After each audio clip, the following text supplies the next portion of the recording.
What's up, everybody? Welcome to PSI Love You XOXO episode 30. I'm one of your hosts, Greg Miller, alongside the new face of video games, Blessing Adeoye Jr. Whoa, I'm sorry. Is that a Miles Morales I see there? Hey, everyone. Hey, so Blessing, are you revealing right now that you're shirtless Miles Morales? Of course, a man who just made his debut on Twitter today. Oh no. This is all just me having fun. No, as you can see, Greg, I'm wearing a shirt. I was just wearing the mask, just as a fun bit. Oh, I see. Okay. Yeah.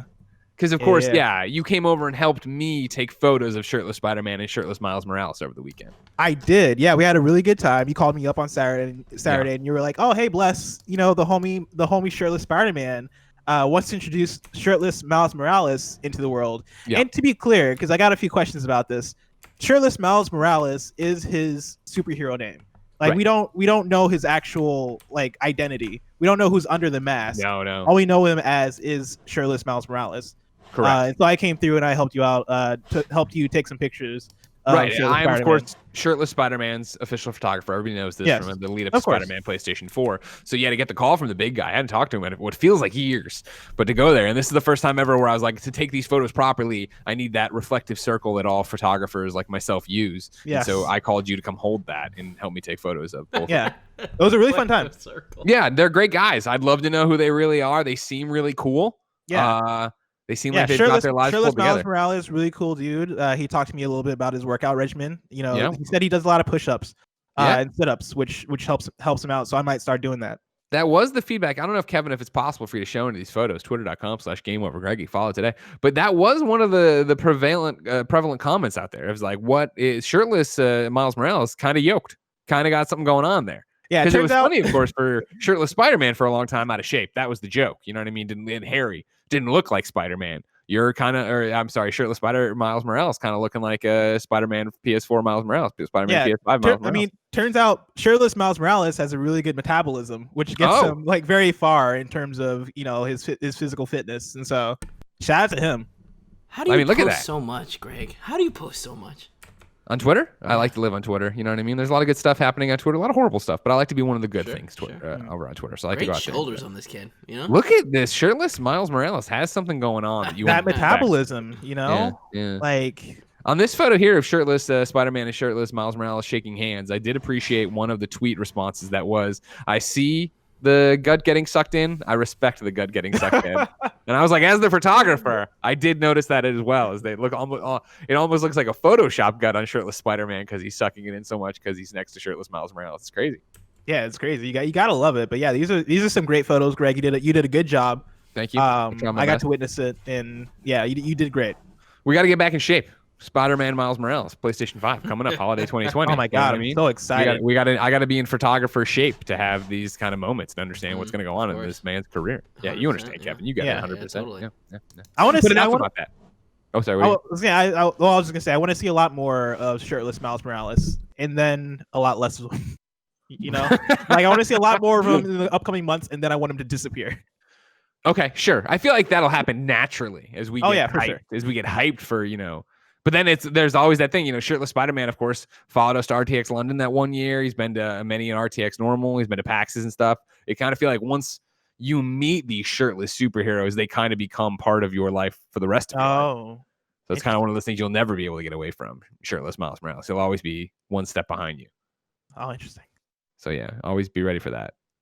I hear shirtless Spider-Man has multiple masks because he loses them very often too. So you might want to look into that. You might want to look into that. It's a whole thing. Yeah, I might hit up shirtless Miles Morales, make sure he's stocked up. Sure, okay. Enough about that. This is PSI Love You XOXO, your weekly PlayStation podcast, where Blessing and I talk about all things Sony, hang out, have a good time, answer your questions, look at your PSN profiles, talk about reviews. Can't say profiles for some reason today. Here's the other thing we're going to put out there, right? This is a special episode of PSI Love You XOXO because this is the first one with the Miller St. Onge James household coffee pot, where I got sick of it last week. I've been making French presses the entire quarantine, right? I love a good French press. But I drink coffee like it's going out of style. So it'd be one of those things where I would go over there, start making a second French press, forget about it. The water never got mixed with the grounds, or I put something down somewhere, I forgot. So I was like, finally last week, I was like, can we just buy a coffee pot? can we go old school? I haven't worked in an office that has a true coffee pot with the filter and the grounds since the newspaper. So 2007. And so we looked up, turns out coffee pot, not that much smarter, but a little bit smarter. We bought one you can activate with Alexa. You can like say, Alexa, coffee time. She'll fucking start making the coffee for you. Can you set like a timer and have it turn itself on at a certain point? You can, but again, if you just what if you want to sleep in or you want to get up with no schedule, right? You load it up, you hit the ready to brew button, here's Kevin. The thing. You wake up, you go in the bathroom. I talk to the Echo Dot in there. I say, hey, Echo, make some coffee. It starts making the coffee out here. Fun fact, this weekend, I threw out 2 coffee makers. Could either of them talk to Alexa? No, they were old school ones. Yeah, I respect that. The kind you would see in a hotel, but of 15 years ago. Wait, the giant silver ones with the little. Well, I mean, spigot? they're not silver. They were black. You know those like medium-sized ones that have like the ones I press. No, you open it up and you get a cup of water and the mug and you put it into the top. Yeah. Is that okay? And it goes into the glass pot. Yeah. Yeah, okay. Yeah, that's what I got over there, but it's got a little bit of futuristic. Yeah, this is a bit. Oh, you mean like in a hotel room? Yeah. I see. I jumped to like a hotel ballroom situation. My apologies. That makes perfect sense. Yeah, okay. Yeah, so now I got this, and so I've been drinking a lot of coffee, and like because it was we killed the first pot today, and then it was should I make another one? And Jen's like, I don't know, and I'm like, fuck that. Dude, how much coffee do you drink in a day? Oh, brother, I drink a lot of coffee. All right, man. I want you to know right now, my mouth is dry but hyper. You know what I mean? I can see it. Yeah, you can see the hyperness. Dry and hyper. Yeah, dry and hyper. Housekeeping for you, of course. Guess what, everybody? This month is almost over. I can't believe it either. This is the last week of July. The reason I tell you this is one of the main things I hear about. Oh, man, I'd love to support you on Patreon, but I realized too late in the month to do it. Hey, when August rolls around, why don't you go to patreon.com/kindoffunnygames? Kick us a couple bucks there. You can be supporting us the entire month, be Patreon producers on show, get your questions read on show, get all the shows ad-free, get them with the exclusive post shows we do each and every week, get the most bang for your buck. Because right now, of course, if you went in there, the 28th, when you start listening to this, unless you're on YouTube right now, but that means we already got your money, so I don't care. You go on the 28th, you go over there to patreon.com/kindoffunnygames. Like, I'll give a couple bucks. You give us a couple bucks, you get 3 days of whatever goodies. I mean, it's all archived, of course. You can go back, but 3 days of goodies, and then what? Immediately charge the next day, or that's how they get you. Don't let them get you. You know what I mean? Just wait. It's fine. But you could be like our Patreon producers: James Hastings, Sancho West Gaming, Julian, the Gluten-Free Gamer, Delaney Twinning, Jeffrey P. Long, Jesus Barrio, a.k.a. Bentfork PR, Skin Tight Salmon, Game Jumper X, and Mohammed, a.k.a. Momo. They're supporting us right now for the month of, they paid for it. And so if you went right now, I guess, in July, and you backed us at that tier, you could be in next month. I don't think you need this much detail. A lot of people say, hey, Greg. No one needs this. You got a dry, hyper mouth, don't you? You know what I mean? Yeah, you gotta get that tongue wet, right? I like to think of my tongue like a Tostitos scoops. You know what I mean? I can get all sorts of salsa and things. Lots of salsa in there. You got all right. Shout out to Mark Freeman, Eric Miller, Cameron O'Neill, and Arno. They're all watching live on patreon.com/kindoffunnygames, just like you can right now as we record the show. Our sponsor is youtube.com/kindoffunnygames, but I'll tell you about that later or completely forget. For now, let's start with this week's X's and O's. Blessing, what do you got? Greg, I want to take us back, way back, to the PS4 generation. That's right, looking all the way back. I want to take a look back at the new PlayStation IPs of this gen, because an article went live on PushSquare last week from Robert Ramsey. Ghost of Tsushima sells a staggering 2.4 million copies in 3 days. And Greg, last week we did our whole PlayStation bracket to kind of, shout out to everybody who wrote in and said we were right on everything, because there were a lot of you who were like, nailed it. This is perfect. I want to give a special shout out to Tamor Hussein over at GameSpot, who wrote in and said literally every pick I would have made. I was very proud. No disagreements from Tamor. Not one. And he hasn't been a little crybaby on Twitter about it.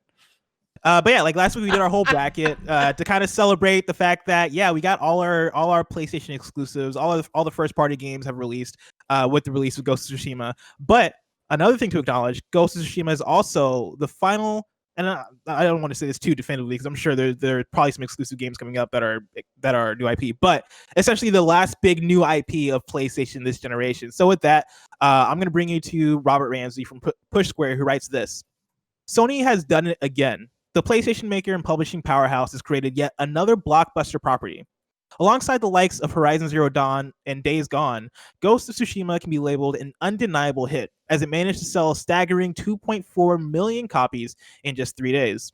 Sony has made a habit of delivering bestsellers over and over again this console generation, to the point where it's making the process look easy. Let's not forget that big publishers in general are averse to crafting new intellectual properties, as there's an inherent risk involved. It's much safer to bank on recognized brands. And while Sony does still lean heavily on heavy hitters like God of War and more recently The Last of Us, it's clearly not afraid to push new ideas. With that in mind, Ghost of Tsushima is actually Sony's fastest selling new IP on PS4, beating out the aforementioned Horizon Zero Dawn, Days Gone, and Bloodborne. It's an undeniably huge win for developer Sucker Punch, and this could well be the start of a prestigious new series. So, Greg, with that, I want to ask you the question, and also the audience. I'm bringing in the audience for Best Friends to Talk Back, for people to write in this week, for us to read their responses next week. What is the best new PlayStation IP this generation? I got a list. I got a short list here. Give me your list. I'm sure this is missing a few, but essentially, like for a broad look at what the new PlayStation IP of this generation are, right? We got Bloodborne, Drive Club, Knack, The Order 1886, Entwined, Until Dawn, The Last Guardian, Horizon Zero Dawn, Alien Nation, Matterfall, Bound, Detroit Become Human, Days Gone, Ghost of Tsushima, Concrete Genie, Dreams, Death Stranding, Astrobot, Blood and Truth, Neo, Firewall Zero Hour, and I'm sure to some extent the list goes on, but those are the ones that I compiled. That's the one you've gone through and cribbed together, huh? Yes. Okay. And so then you want to decide what is the best new PlayStation IP. Yeah, in your opinion. Now, here's my question as I'll toss it out. And it's cheating, but we're not going to count Spidey. We're not going to count Spider-Man. I thought about that, but that's not a new IP, is it? It's weird, right? It isn't. No, I think there's two different things happening, right? Because you and I were talking before the show about the title. Best new PlayStation franchise, PlayStation 4 franchise, right? Mm-hmm. And then this one is very specifically about PlayStation IP. And so, no, Spider-Man's not a PlayStation intellectual property, even though his universe is in this game, right? Even though we are starting from scratch and starting something else there. But I guess technically, no, we can't do that if we're going to go through this. So we can't count it there.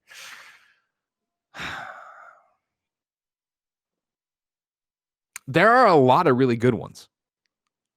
And so I guess for you, okay, so I mean, and honestly, you can take this as favorite. For the sake of this conversation, I wanted to say best because great headline, and of course we're the PlayStation guys, and so exactly. we have the definitive say on all of this. But for the audience, I'm asking, like, what is your favorite and why? Right? You can go to patreon.com. So it's kind of funny games if you want to respond. Have your response read on the show for Best Friends Talk Back. But yeah, between me and you, Greg, the best, because I got a few in mind. Well, that's the thing is I feel like you can make so many different arguments here. Mm-hmm. And that's the thing. Yeah, best is so subjective, obviously, as this our whole conversation is about to be. Don't get mad. It'd be like tomorrow. Just agree with everything we say and be done with it. Exactly. Fuck, dude. The best out of this list of amazing games. Like, I think Ghost is in the running for it for sure. I think Concrete Genie's in the running. I think Dreams is a platform. I think even though it's not my jam, Bloodborne is on that list. For sure. Bloodborne was the first one that came to mind as far as what is the best new, I guess, a best new release for an IP, if that makes sense, like the best new game. Because for me, when I thought of this question, right, I think for me, what makes an IP powerful is the fact that it can live and give birth to a series or give birth to spinoffs or have a long tail. And so I look at something like Until Dawn, for that matter, right? We got Until Dawn, but then we got Rush of Blood. And like we're seeing even the spirit of that IP live on through the Man of Medan games. But even still, like that's a great argument. Yeah, that's not even living up to the height of Until Dawn. And I think Until Dawn as an IP has such strength. But Bloodborne, the argument I have an argument for and against Bloodborne is out of the list I just read, right? All these games, right? Bloodborne, Drive Club, Knack, The Order 1886, Entwined, all the games that I read, Dreams, Death Stranding, Concrete Genie, Ghost of Tsushima. I'd say Bloodborne is the best game on this list. Like I don't think there's a game here that is a better individual game than Bloodborne. That said, I don't know how much more Bloodborne we're gonna get. Like I think there's a chance we get Bloodborne 2. You have to get Bloodborne 2. I mean, don't you think so? I feel like they're one from Software. I think has found so much power in publishing third party and having their games be everywhere, right? And I think From Software is one of the few developers right now where they can put out new IP and people will be just as excited for it. Yeah, right. People get it. People are like, game. yeah, like because people almost consider those to be the same franchise, even though they're not, right? Like the excitement that we saw for Bloodborne, I think is gonna be similar to the excitement we see for Elden Ring. And if From Software wants to make a new IP after that, then I think people are still gonna hold that same level of excitement as long as they still hold the same level of quality in their games. And so yeah, and I mean, even with all that said, right? Bloodborne came out in 2015. How much more Bloodborne have we gotten since then? Well, this is where the argument gets so fucking interesting and why I love it. And you bring good stuff to this show. I won't listen to Kevin when he says fire you. We are titling it, what's PlayStation 4's best new franchise, right? And the question you're asking, Come on, Greg, fire him a little bit. Best friends talk back is, what's your favorite new PlayStation IP this generation and why? Mm-hmm. So you're immediately at odds with, there are two different questions. For sure. And again, for the record, we are aware too, for the argument of what's the PlayStation's best franchise, you're like, there's one installment of these games. You understand what we're saying. IP, I don't think, even though I know it's intellectual property, it's intellectual property. Somebody riding in their car right now, listening to their dad talk about work, they don't understand that IP means intellectual property. We're teaching somebody right now. So the question then becomes like, does there need to be franchises are different things. I think even if you're talking about a franchise being one game and two games, I think a franchise becomes the game, the toys, the t-shirts and stuff like that, if we really wanted to get down to it. But we are talking about building blocks for the next game, whatever, the new franchise, all these different things. So what's interesting when you start thinking of the argument that way, right, is like, looking at this list, and Until Dawn's a great example of what you're talking about, right? Because they had Rush of Blood and then, the Man of Medan stuff happening now. But you figure, if we're taking it, what's your favorite PlayStation IP, this new PlayStation IP this generation, and then we're taking what's the PlayStation 4's best franchise, or PlayStation 4's new best franchise, right? I would have to say new best franchise is probably Horizon Zero Dawn. It's getting a full-blown sequel. It's a world we're all in love with. People know Aloy. Aloy is one of the mascots now of PlayStation that you can think of. Sure, Bloodborne Gothic guy.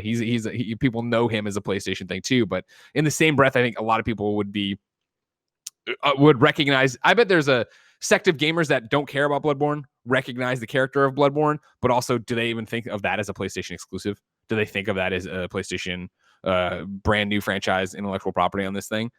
I don't think they do. Whereas I think if you're talking about what's synonymous with PlayStation 4 this generation, you get into a bunch of games that are already, sequels, obviously, Last of Us Part 2, reinventions, God of War, and then you'd beat a Horizon, I think. Horizon's on that short list in terms of what has defined PlayStation 4 this generation. What have they made, let alone the fact it's getting a PlayStation 5 game already. So you'd say Horizon even over Ghost of Tsushima? Well, don't get ahead of yourself. Don't get ahead of yourself. I'm just saying that's one of the possible arguments here. Okay. All right. I'm not committing to anything yet. I'm laying out. Slow it down, buddy. Slow it down. It's going real fast, all right? I'm sorry. I got that hyper mouth. It's dry. You know what I mean? I'm just laying it out here in terms of as we try to figure out what's PlayStation's best new franchise. I think if you were to go internal at PlayStation to talk to them, I think hands down they would say Horizon Zero Dawn. Because I think of the fact it's seen critical acclaim, it's got a fan base behind it, it's got a sequel they're motivated for, it put Guerrilla on a different level. I think people love it and cherish it for those reasons in a very specific way. Now, what do I think it's better than Ghost? Like as an IP? I mean, that's hard to say, right? We just did this the other day talking about not only last week, right? And when we were going through our tournament bracket, like I voted for Ghost over Horizon. I think you did too, right? That was one of our unanimous ones. Can't tell, you're so busy throwing me under the bus on every other decision from last week. Where was PT on that list? Here we go. You approved it ahead of time. Surprised you didn't put that on here. What's the best franchise? PT. There it is. I mean, you see, it's not too late now. You can toss it in there. No, it's not. It's not in there. It's so hard to say. And what's been fascinating about Ghost is I think that the staying effect of that game, and I know that's ridiculous because we're talking about a game that's been out for 3 weeks. It is that thing of I still see people tweeting about finishing it, tweeting about it being their second platinum. I'm talking about people in our industry who get distracted and move on to the next thing quite often. The people who are committed to seeing it all the way through and doing all the different things in there. I think that world is so interesting and cool, but I think what's fascinating about it is I feel like Ghost of Tsushima, in terms of this franchise idea, like, right, lends itself so much better to being one and done. And I don't necessarily hope that's the case. I'd love more Ghosts, but Jin's tale at the end of this is no spoilers for Ghost of Tsushima is finished, right? Like, obviously, if you watch the spoiler cast or you know history, there's another Mongol invasion that happens. Clearly, there could be a whole thing with samurais having to fight them off and do something different there. But like, you know, Horizon ended in a way that you knew they were building to a Horizon 2, and I was excited for that, and I still am. I'm still excited to go back to that world and get lost back in it. I think Jin's world, as I've talked about before, is more digestible, more straightforward, more easy to wrap your head around, more of a point A to point B storyline on it that doesn't get so science fiction-y that, like I was talking about a few weeks ago, I was like, I think this is what happened, but I forget if this is the real thing. I would say, go ahead. Well, I was gonna say, I think I agree with you with what you're driving at, because I wonder, in a world where Horizon Zero Dawn and Ghost of Tsushima release on like the same day, for example, like what actually ends up selling more, because we're seeing Ghost of Tsushima have the better opening weekend sales, but I think a big part of that is the fact that there are just more PS4s out there, right? And so 100%. like where all things are equal, right? Like that game is going to outsell the previous game that came out 2 years ago, or 3 years ago. 3 Wow, I years didn't ago, realize it was that long. 2017. Yeah, that's wild. That's always the thing that gets lost in these 3-day sales numbers. Of course, not at all trying to take anything away from Ghost of Tsushima. I'm glad it did so well. I think, again, for a brand new IP, for a franchise, or for a game that's a brand new IP that's being, we always talk about representation and stuff like that, and how there was like, oh my God, are they going to cast somebody, some white voice actor we all know? Scarlett Johansson for Jin. Exactly, right. The fact that they're like, no, this is a full-blown, this is an Asian cast, this is what we're doing, we're committed to this.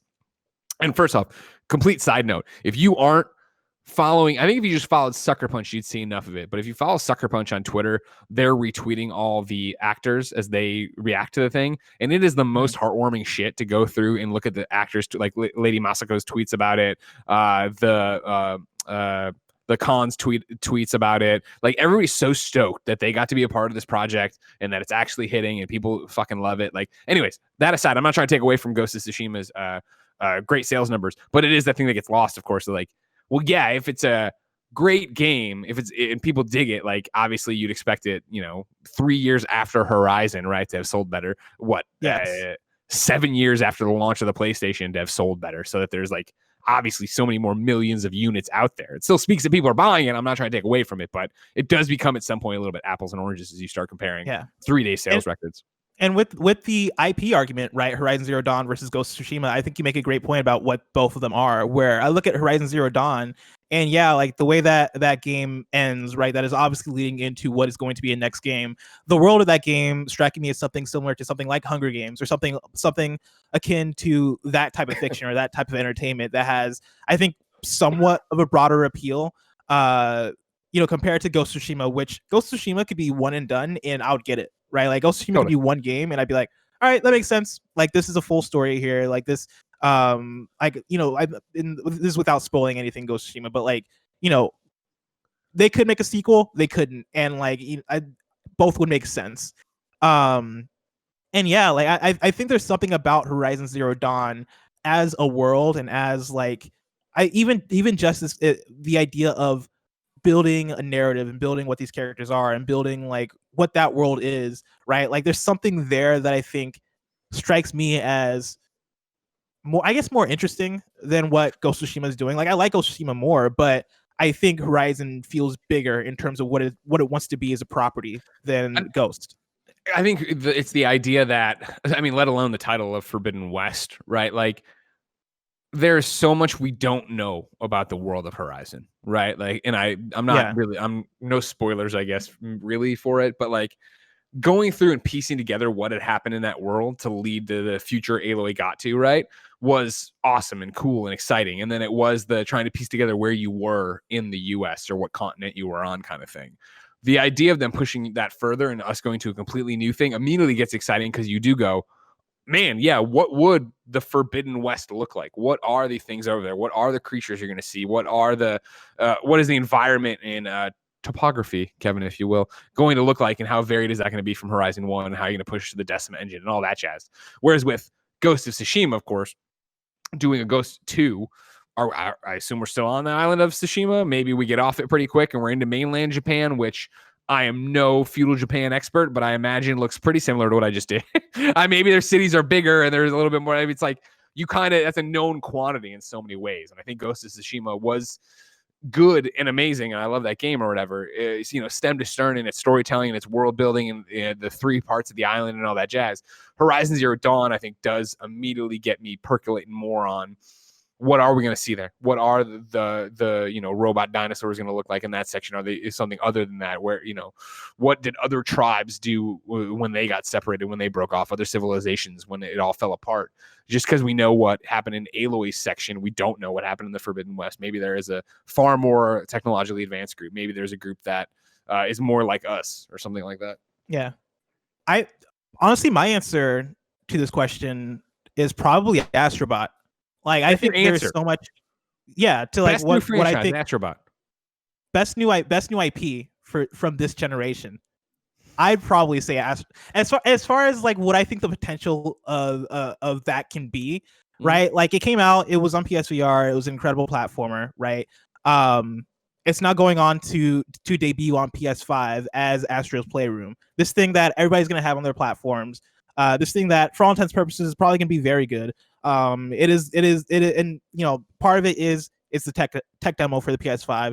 It's gonna showcase what the console has to offer. That said, divorced from that, I think the future for Astrobot can be very bright if they handle it correctly. Like, I think Astrobot has the chance to be like the next big main platformer that we look at as like something special, something that's synonymous with the system, right? Like, I think it could be the next Ratchet and Clank. Are they already gambling that away though by doing Playroom rather than doing a full blown, like, that's a tech demo, right? That's how the controller works. That's going to be something that maybe you fuck around with it. There's easy trophies, or you have a kid who wants to fuck around with it and they're like, hey, Dad, can I fuck around with this? You're like, yeah, son, fuck around with it. And like, yeah.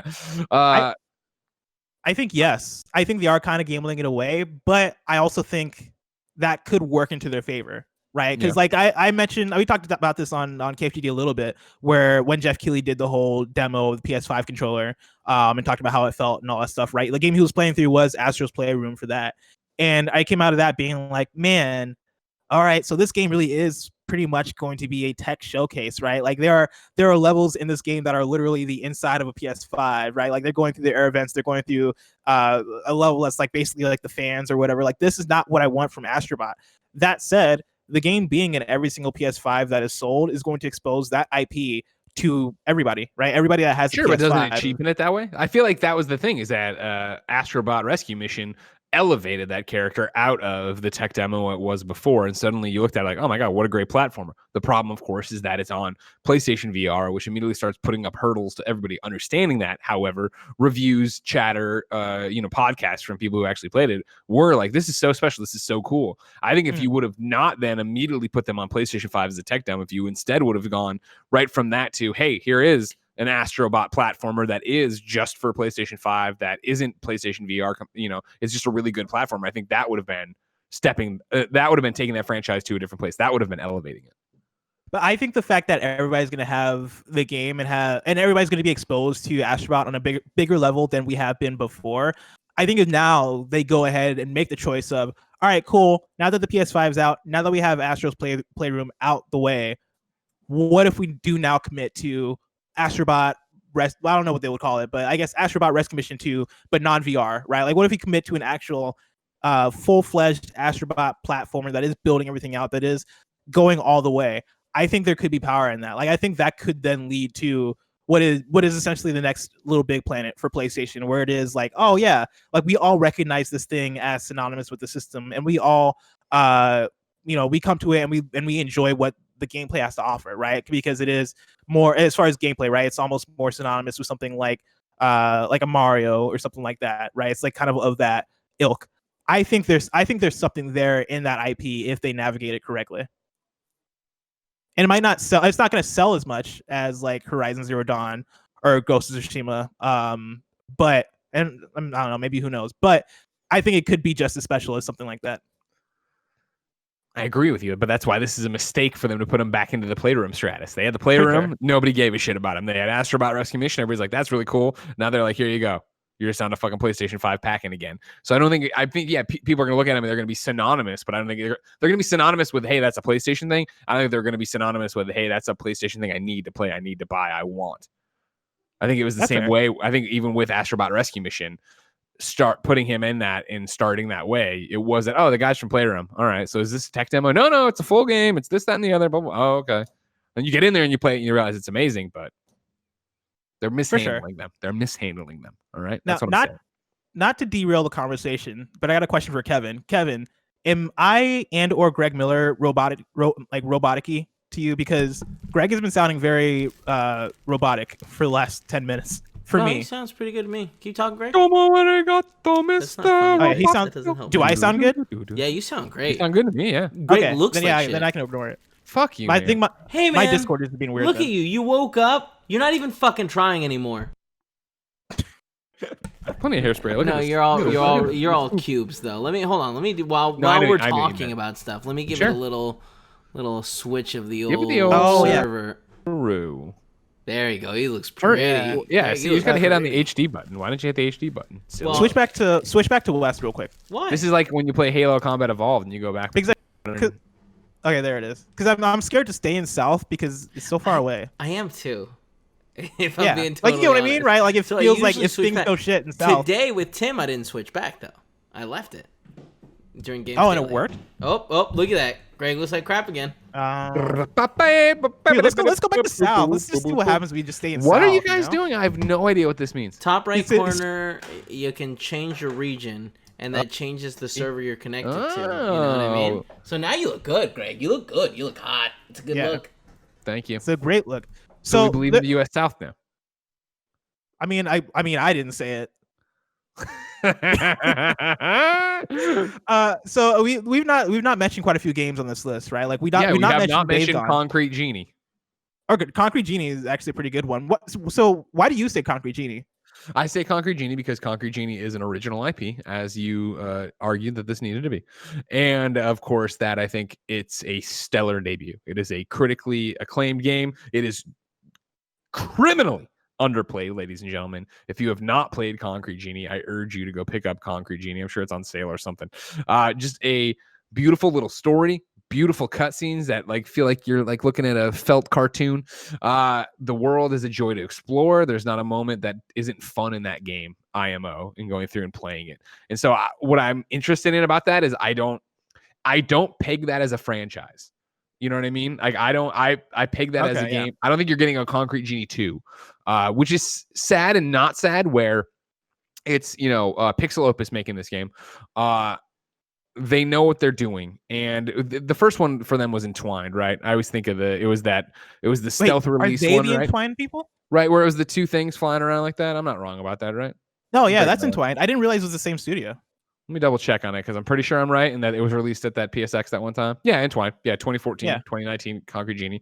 I think you look at them and stick with me because this is going to be highfalutin praise. But again, I cannot praise Concrete Genie enough. I think it's a fantastic game that you should all play. And I always think back to it falls in that camp of like Unfinished Swan for me, where it was like a cup of cocoa on a with like the blanket over you as you played it. Like that's how it fucking felt. Like I love that feeling in certain games.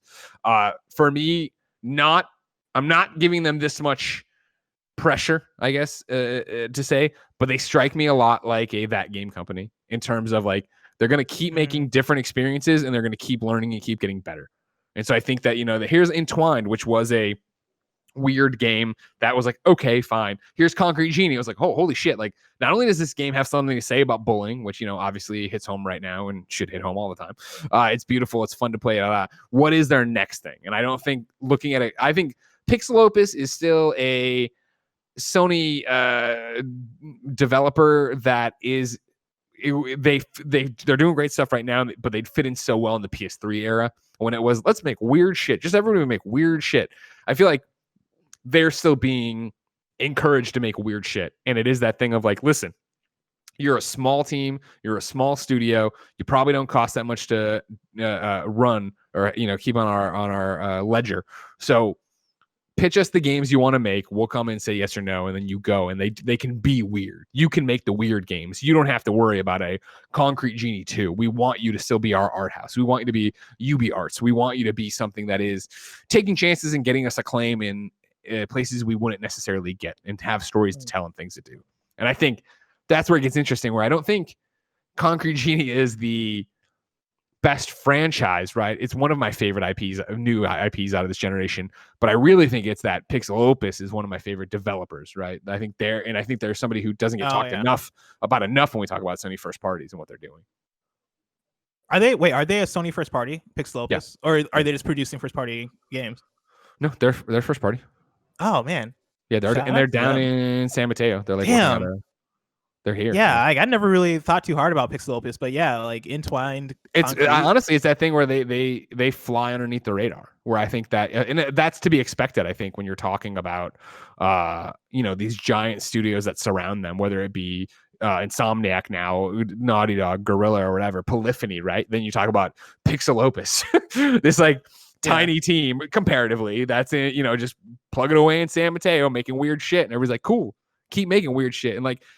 Let me dig into it, because if memory serves, right, weren't they all picked from? Hold on, Pixel Opus in-house developer. I want to say that they were picked from that game company. I'm on Wikipedia right now, right? And they say under the history section, in 2012, SIE's Foster City Studio, now known as SIE's San Mateo Studio, product development group, decided to work with small development teams following the success of Journey, developed by the small studio That Game Company and published by SIE Santa. Oh, maybe they weren't picked by That Game Company. Published by SIE Santa Monica Studio. Soon after, SIE's Foster City sponsored a game development program for students at Carnegie Mellon University. There it is. They provided PlayStation Vitas for students to experiment with. Foster City were jubilant with students' ability into rapidly prototype game ideas. I think that's not on you. There's a typo in there. That's not on you. Then they say in July 2013, Foster City offered 6 students from the development program at the Carnegie Mellon University and 3 students from San Jose State University.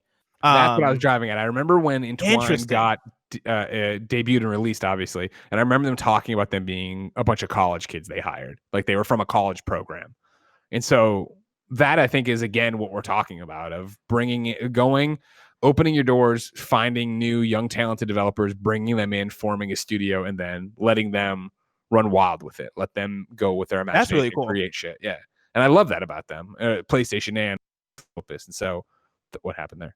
So, do we switch regions again? Are we in the north now, Kevin? Oh yeah, we're back in west. Yeah, we're back. The west, south wasn't doing anything for us, I knew we couldn't trust the south. I've said it for years. You know what I mean? I've also said it a lot. Lied to us. Gone with the Who lied to us? Gone with the Wind. Oh, Gone with the Wind. Yeah, they lied to us. Sure. Were they saying we can trust the south for Discord? Was that one of their? Oh, me and Paul started watching. It's like a 4-hour movie. Sure. People had nothing to do back then. They were excited. It cost them 3 pennies to go to the movie theater, and they were happy they didn't get eaten by a wolf on the way there. All right, that was fucking watching the movies back in the old days. The talkies. So we also got games like Knack, which we did get games like Knack. Sure, yeah. Yeah, I don't know if I'm gonna make the argument for Knack. The Order 1886. I think that game had a lot of potential. Could have been, yeah. What could have been there? Yeah, it could have been, but it's not even that it had a lot of potential. Yeah, of course, yeah.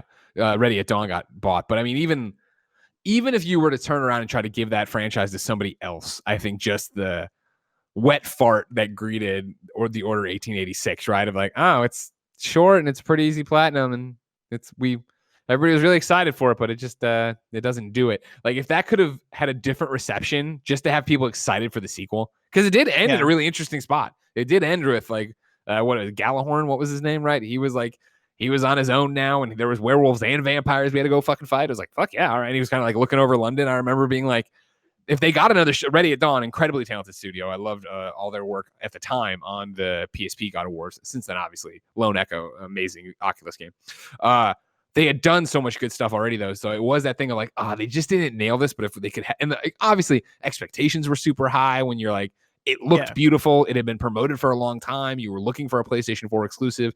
Like, if they could have gotten another shot to go to bat for it, could have been something special. If the reception hadn't been so about it. I think you could have had another shot with a new studio, but otherwise, yeah, that's a franchise that's just dead. Yeah, that's one of those ones where I think for that game you would have had to came out already with a new game, to get people back on the side of the Order 86, or you come out and you cannot announce that game and then be like, oh, and it's coming in 2 to 3 years, because nobody is going to have excitement for the Order 1887. It would have to be and it's out this summer and kind of thing, with some sort of hook to it to get people in. Okay. Real quick, Eric Miller in the live chat goes, lol, Galahorn is a rocket launcher from Destiny. You mean Galahad?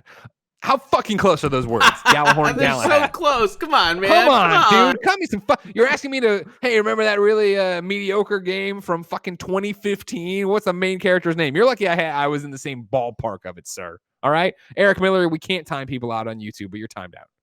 You know what I mean? Sit there for a minute and think about what you've done. I can report him for abuse if you'd like. No, that's not. No, we're not going to do that. Is it too far? We're not going to. Okay. Here's a question for you, Blessing.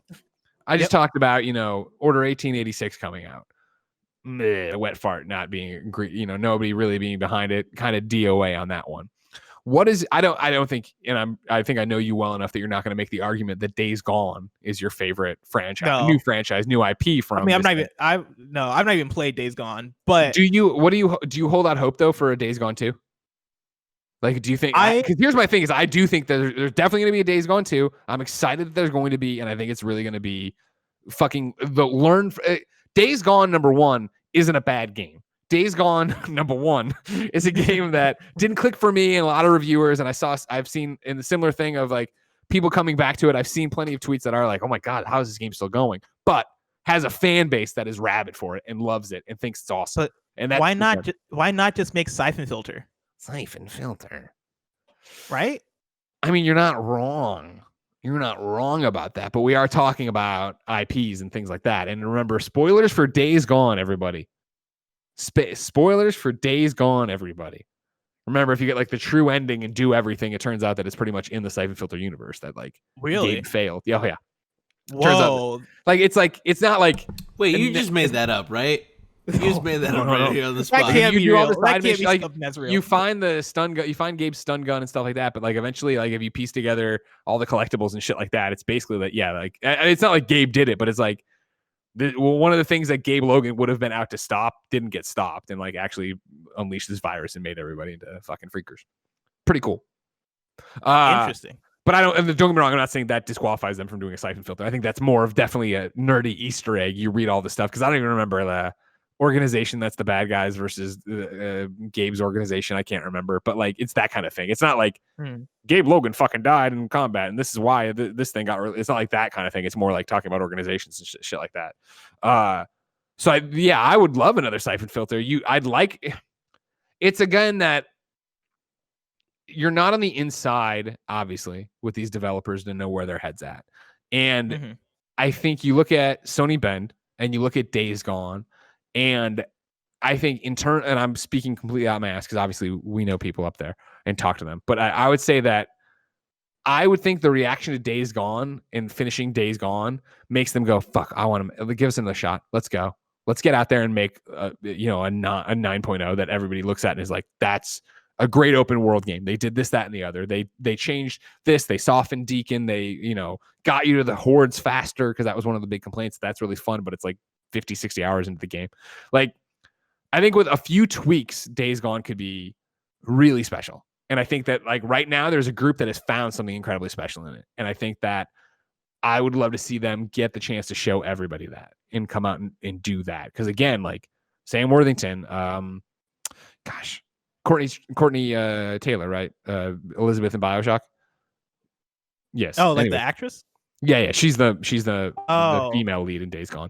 I liked their story a lot. I liked their chemistry a lot. I liked what was going on there. The world is huge. There's plenty to do in it, perhaps too big in some ways. There's something there that I've talked about. I think last week and probably every time we talk about Days Gone, where I've downloaded it several times again and gone back in now I'm going to do it. And I'm just I don't want to do this. There's something there though that keeps clawing at me of it could be a contender. And I don't think Days Gone 1 is it, but Days Gone 2 could be really easily. And so I do think the reaction to it and the fan base they've grown for it makes them go, let's fucking do this again and let's crush it. But then there could be the argument that we worked on it for so long. What is PlayStation finding success with is the other thing. And what as a first party studio, and like, would you rather take all the learnings? Because again, Days Gone is a beautiful game in terms of facial animations and landscapes and everything else. Would you rather take all those learnings and rather than make another open world game, turn it around and like, let's make a narrative siphon filter, or even a little bit open and siphon filter, something maybe like Metal Gear Solid, Metal Gear Solid 5. But I don't know. I hope they do Days Gone too. I mean, I think that could be cool. I think that could be exciting for them to get another shot at it. I also, part of me would also want to see them do something brand new, right? Like something that's not siphon filtered and something that's not Days Gone, something that is like from the ground up. Yeah, brand new. Because I think that kind of got in Days Gone's way, aside from like people not feeling it as much when it came out, was the fact that it's zombies and it's somewhat close to The Last of Us, and like there's that subject matter has been. Just we've gone through it, right? Like between Walking Dead and between all this different zombie fiction. Like it was the other thing too of like it was like you can see when that game gets pitched of it's Sons of Anarchy meets Walking Dead, and they're like, fuck yes. And by the time that game comes out, everybody's like, we're over the Walking Dead and Sons of Anarchy, we don't care about it anymore. It's kind of ridiculous. And so you watch this and all right, Boozer, what are we doing? By the way, Sam Witwer, not Worthington. That one is triply embarrassing because Sam Witwer is my friend and I talk to him quite often. But there's a lot going on in the show. The actress was Courtney Draper. I forgot if you said that or something else. I said Courtney Taylor, who's another voice actress that I knew didn't sound right. Thank you very much. Gotcha. Before we transition, we're not transitioning into shit. I want to shout out some more IPs. Right, Dreams is one. I was going to say, we haven't even talked about Dreams yet. I mean, would you say Dreams is in the running for best new IP of this generation from PlayStation? That's the problem. Is it in the running for my favorite PlayStation IP of this generation? No. I think for me personally, the more concrete Ghost of Tsushima, Horizon, like wrap your head around this single player story, what you're going to do makes more sense for me. However, if you're talking about what's the best new franchise for PlayStation, I think we look back at this in 5 years. It's possible it's Dreams. I don't think it's probable, but I think it's possible that have you fooled around with the VR update that came out? No, I've not. It's been a busy week of games and stuff. So like, I think that if they continue to add to it like that, if they continue to get cool shit to it, if they do move eventually to, guess what? It's free to play on PlayStation 5. It's whatever the hell else. You're getting all these people in there, and it is this PlayStation arcade of free games that you can pay them to create for, get whatever for. There's a chance there that becomes something else and it is remembered in a different way with a longer lineage than what we're looking at right now. 6 months after its release, something like that. Like, I don't think it is, but I do think it's worth having a conversation, putting it in this argument, right? Yeah, no, and I can see it for that. Death Stranding is one on this list that I think is interesting because I don't necessarily see there being a Death Stranding 2. I think there's a small chance of it if Kojima really has a story to tell there, but I don't see that necessarily becoming something bigger, even though that is one of the, as like a singular release, it is one of the bigger releases on this list. And like it's one of the more exciting releases on this list, but as an IP, I don't necessarily see it holding that much weight for the future of PlayStation or anything like that. That said, I do want to give Death Stranding a shout out because I feel like last week we didn't necessarily give it the love it deserved. We kind of were both just like, oh yeah, Death Stranding, and kind of like skirted over it. And that made me think like over last week, like, didn't I love Death Stranding? And I do want to give a shout out too. Like I kind of sat and kind of thought about like what were the things I loved about Death Stranding, and then I was kind of reminded of like how that game touched on its themes and like the themes of connection and the themes of like internet and like the world being somewhat depressing, and how like we kind of got to come together within all that. I like that stuff that it did was beautiful, and I want to give it a shout out to that. But speaking of the shout out, do you ever think about that? Because that was not my interpretation from last week about it, but it was that we're doing the bracket and wherever it popped up, we were like, all right, yeah, but it got voted out and we moved on. We both love Death Stranding. Jen drags me on a hike every weekend, and every time I'm out there in these hills, I'm like, I should platinum Death Stranding. I should play more Death Stranding. Dude, I'm like, I should beat Death. I never beat Death Stranding. Like I got probably like 20 to 30 hours into it, and like got to a point where they were like, oh yeah, your mission is to walk all the way back, and I was like, all right, I'm gonna come back to this when I feel like it, and I just never felt like it. You never felt like it. Yeah, that's a backbreaker for video games. No, it's it is a weird one where I feel like there's these games that we all play, we all enjoy, that in the moment you're all about, and then when they're gone, they're not on either end of the spectrum of either being something amazing or something disappointing, even not even bad, something disappointing. And so they just get lost in conversations where it's like, I'm not surprised that Death Stranding isn't talked about more. Here we are in 2020 when you're talking about all these, amazing games in general. But just the fact that like it was very contained, it felt to that like month around release, and then it was over. And it's not a game I still see people tweet about like, oh, I just finished Death Stranding, or oh, I came back to Death Stranding and did this kind of thing. It was a weird think piece, a weird like, I'm gonna do this game like and then be done with it. Like, yeah, it really felt like an experiment, which was really cool about it. But the experiment kind of ended, and we're all just like, all right, yeah, cool. Like, and so do you think that's a franchise? Do you think you get a Death Stranding too? No. I think Kojima's too creative for that. And I'm saying this about somebody who made a lot of Metal Gear Solids. But I don't see, from what I played of it, maybe like that game goes somewhere that warrants it getting more of it. But from what I played, that very much seemed like its own isolated, like, hey, I'm Kojima and I'm going to try this really unique thing. And, this is just me expressing myself. But even like the gameplay mechanics there, even though I thought a lot of them were cool and a lot of them were like unique and somewhat fun, I don't think that the delivery mechanics and the balancing and all that stuff necessarily warrant a part 2. Like, I don't think people are playing that game being like, oh man, yeah, if they improved this, and this is going to be a blockbuster hit. No, I think that game was just what it was. And I don't necessarily think that you need to do more with it.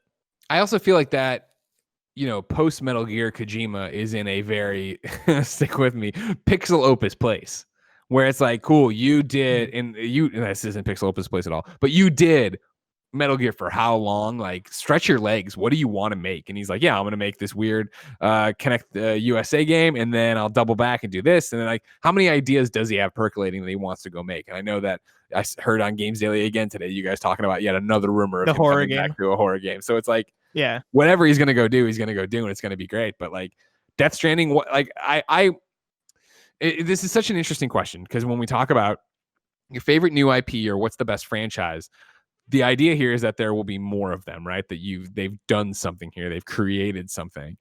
I do love the idea of these being one and done. I do love the idea of not everything having to be a trilogy, not everything having to end on a cliffhanger. And it's like, I know there was obviously plenty of unanswered questions for Death Stranding, but even the way it ends, which you don't know, Blessing, because it turns out you're a coward. You know what I mean? Like, and there's multiple endings to it, but it's like, great, cool. Like the intrigue that's left, I'm fine with that being the intrigue. I don't think it's like I played however many hours of that game I played, because it all blurs together too. But like, that I played it and I was like, I didn't get what I wanted out of it. I got what I wanted out of it.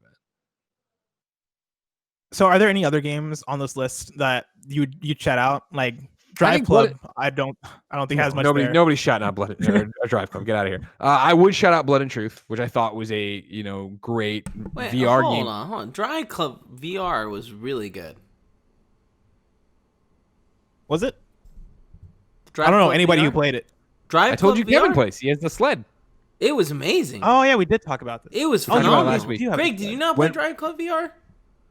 Just did demos and stuff. I never played. I'm not a racing game guy. Period. Let alone the sled, right? I remember the 2015 PS I Love You here in San Francisco had the sled. Yeah, phenomenal, life-changing experience. Do you think? Then I guess this is a question for Kevin. Kevin, do you think they're ever going to make another Drive Club?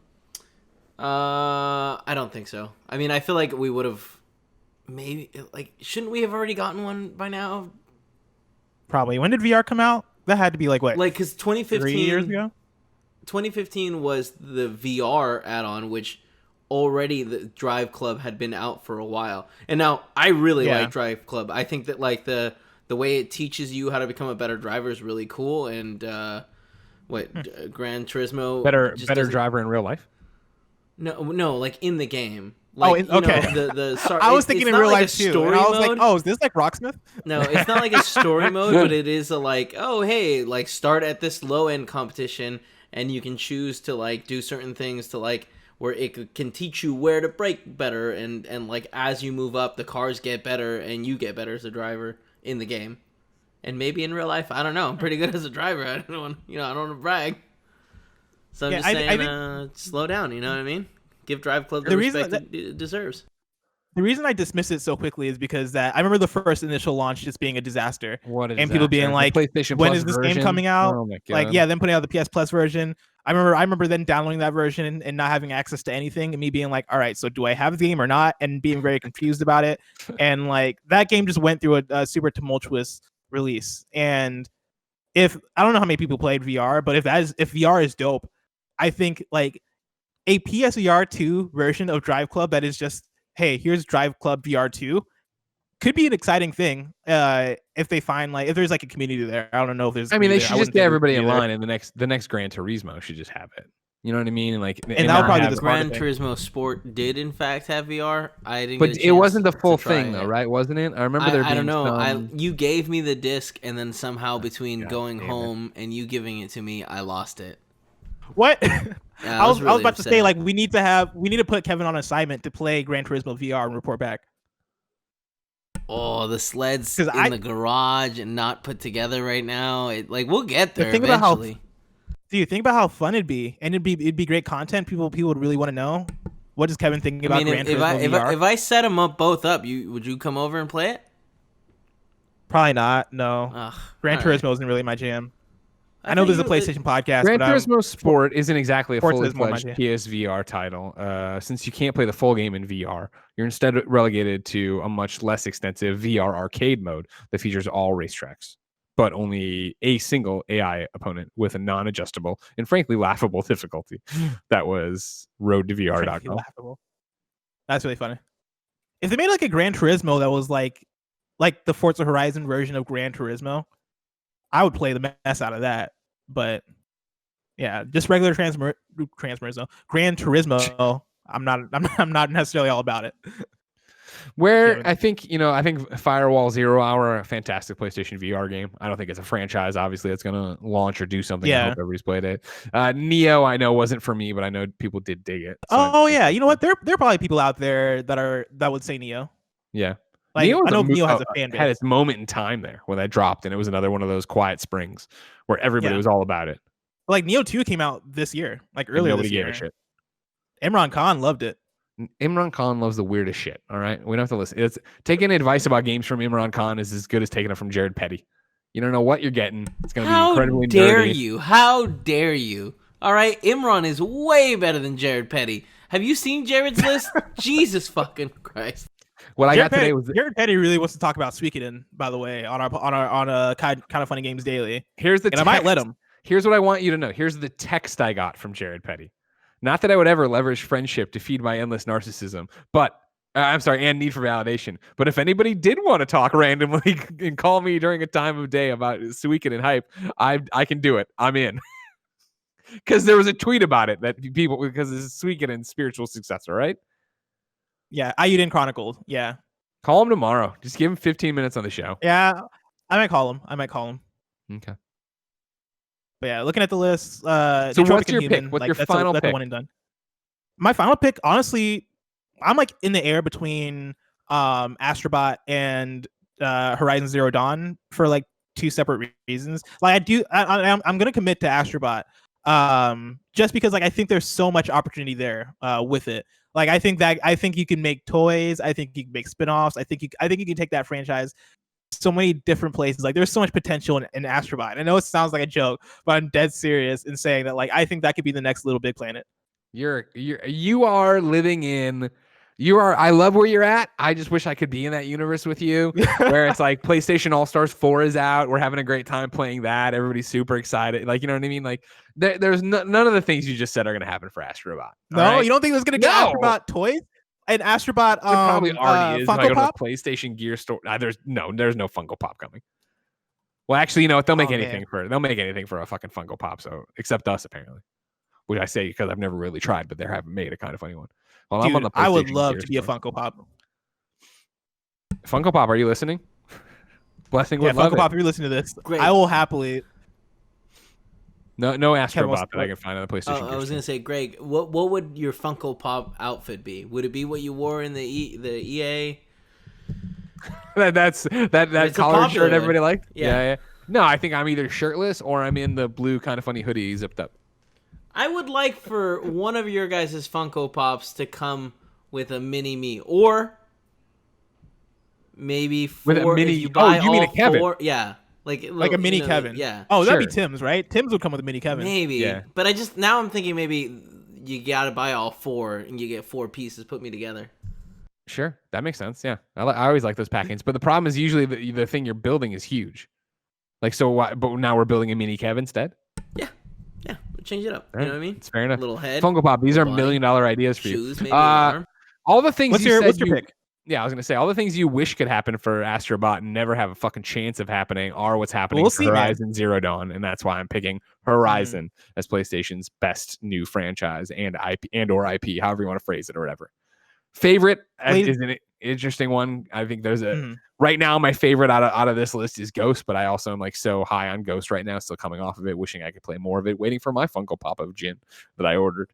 But I think Horizon's world, right, is so diverse. I think people found it so thrilling and awesome. I think Ashley's performance is so good. The variety of enemies, the story, just the world. The fact there's already the sequel that looks dope as fuck, even though we don't know anything about it really. Like that's what I'd pick. I'd put Horizon there in terms of a franchise of something that's established itself that we've seen people take on. In 3 years, are people going to be still thinking as fondly about Jin as they do about Aloy? Like, right? Did they connect with him that way? I don't think they did. As evident by the fact that I know you weren't the biggest Jin person. I love Jin. I love bourbon too. But you know what I mean? Like, people love Aloy. They love Aloy. Ladies and gentlemen, let us know what is your favorite new PlayStation IP this generation, and why. Of course, you can write in to kindoffunny.com/Patreon. Go over to Kind of Funny Games, and the response form will be there for you for Best Friends Talk Back. Let us know your answers so we can talk about them and judge you. Next up, I want to get into a new thing I'm introducing called PlayStation Picks. PlayStation Picks. As we know, the drop has retired, at least for now, right? Like they abandoned the drop because on the PS blog they went ahead and combined all the regions, thus making things very confusing somehow. I'm just saying. That said, before Justin had this baby, none of this was a problem. The drop came out, everybody was happy. Don't. Justin has a kid. Greg. Don't fight. Don't get into arguments with the kids. People. Listen, if this newborn wants to come argue me about where my drop is, I challenge him. All right. Do this. You're better than that. So there's now a hole left. The drop size hole left in our hearts, because that isn't there to keep us up to date with what's coming out during the week, and like the descriptions of what's coming out. And so for this segment within X's and O's, right, for our PlayStation picks, what I'm doing is I'm compiling a list of a few games that are coming out during the week. Just some games that look cool, just keep us up to date on what's coming out and what you should essentially pay attention to. And so I have a few games here. I have 3 games here that I want to shout out. And Kevin, if you can pull up the trailers, I have them here in the doc highlighted if you want to play them as I'm going through. I lost my mouse. There it is. I love how you unmuted yourself to let us know that you lost your mouse. The first game I want to highlight here is Demon's Tilt. It's coming out this Tuesday. Today, if you're listening to this on the podcast feed. The PS blog has this to say about it. Heavy metal, retro pixel art, video pinball from hell. Demon's Tilt is a new generation's introduction to this intoxicating mixture of chunky, retro 2D visuals and the tense, unpredictable frenzy of pinball.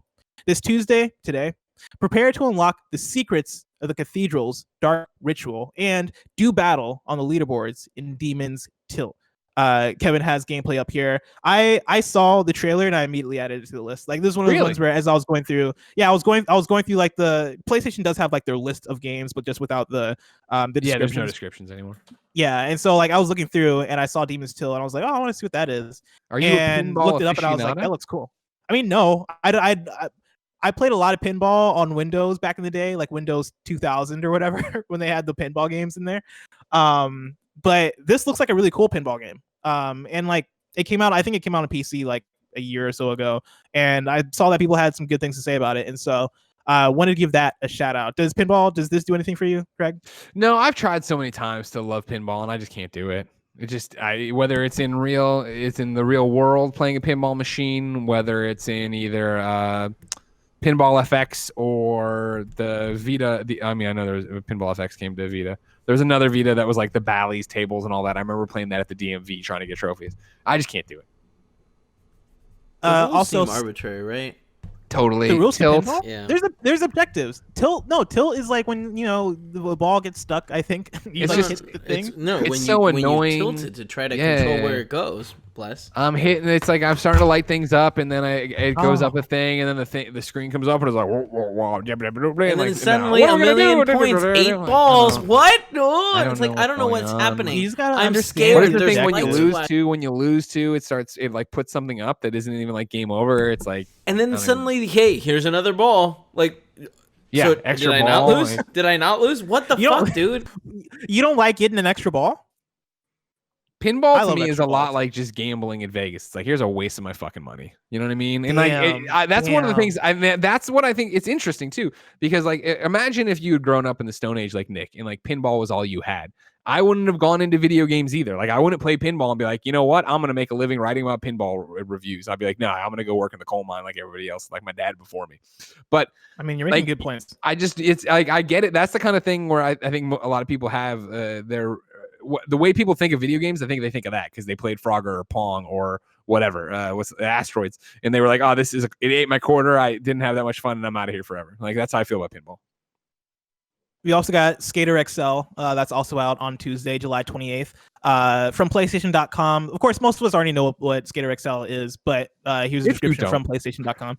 If you don't, Skater XL is a head-first dive into the skateboarding world where style, creativity, and the perfect trick is yours to define. Create, combine, and style tricks with unparalleled board control as you hit iconic California locations where street legends have left their mark. Play as skating icons Tiago Lemos, Evan Smith, Tom Asta, or Brandon Westgate on your way to becoming a skateboarding pro. And this is one that I actually previewed, I want to say last PAX at the Xbox Indie event. And so, of course, PlayStation Podcast. And so I know I'm breaking the rules here, but I played a little bit of it there. Pretty cool. Like, essentially, it's an indie skate. Right, it's a skate game, but with a lower budget.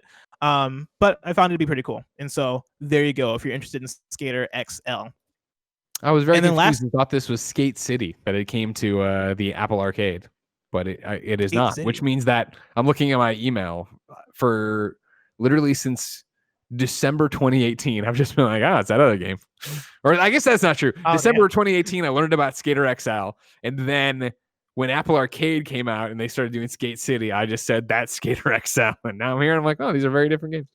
To be fair, Skater XL I feel like is caught in the confusion with like, there's also another skating game called Session that was announced at like an Xbox E3 like a year or so ago. And they're at this point, like everybody is chasing after that skate fame. I've not gotten to play Session. I've not even seen gameplay of Session, so I don't know how these two games are gonna compare. Yeah. But yeah, there's a lot going on in the skate verse right now, and so including Skate 4, which is exciting. Lastly, for PlayStation picks, we got Pistol Whip, which is coming out on Tuesday, July 28th. Again, this is the PSVR game. This is what PlayStation.com has to say about it. Inspired by God mode action movies like John Wick and Equilibrium, Pistol Whip throws you gun first into an explosive batch of handcrafted action scenes, each set to their own breakneck soundtrack. But unlike traditional music games, Pistol Whip has no line in the sand. You have complete freedom to shoot, melee, and dodge targets to the rhythm you see fit. This is a game I absolutely adore. I play a lot on Oculus Quest. And let me tell you, man, this game slaps. This game is great. I was playing it last night. About it. Talk to me about it, because Pistol Whip, as somebody who likes PlayStation VR and myself, and has a Quest, let me start all over again. I'm Greg Miller, and I pay a lot of attention to VR of all kinds. And when Pistol Whip hit and I saw the reviews it was getting, I was like, oh my gosh, I got to check that out. I've been lazy and also inundated with other video games, and I haven't. So now that it's coming to PlayStation VR and has trophies, what separates this from, say, a Super Hot? Hold up, you cut out for me. Can you say that again? What separates this from a Super Hot? Why? How is Pistol Whip different than Super Hot? Pistol Whip is more so a rhythm game.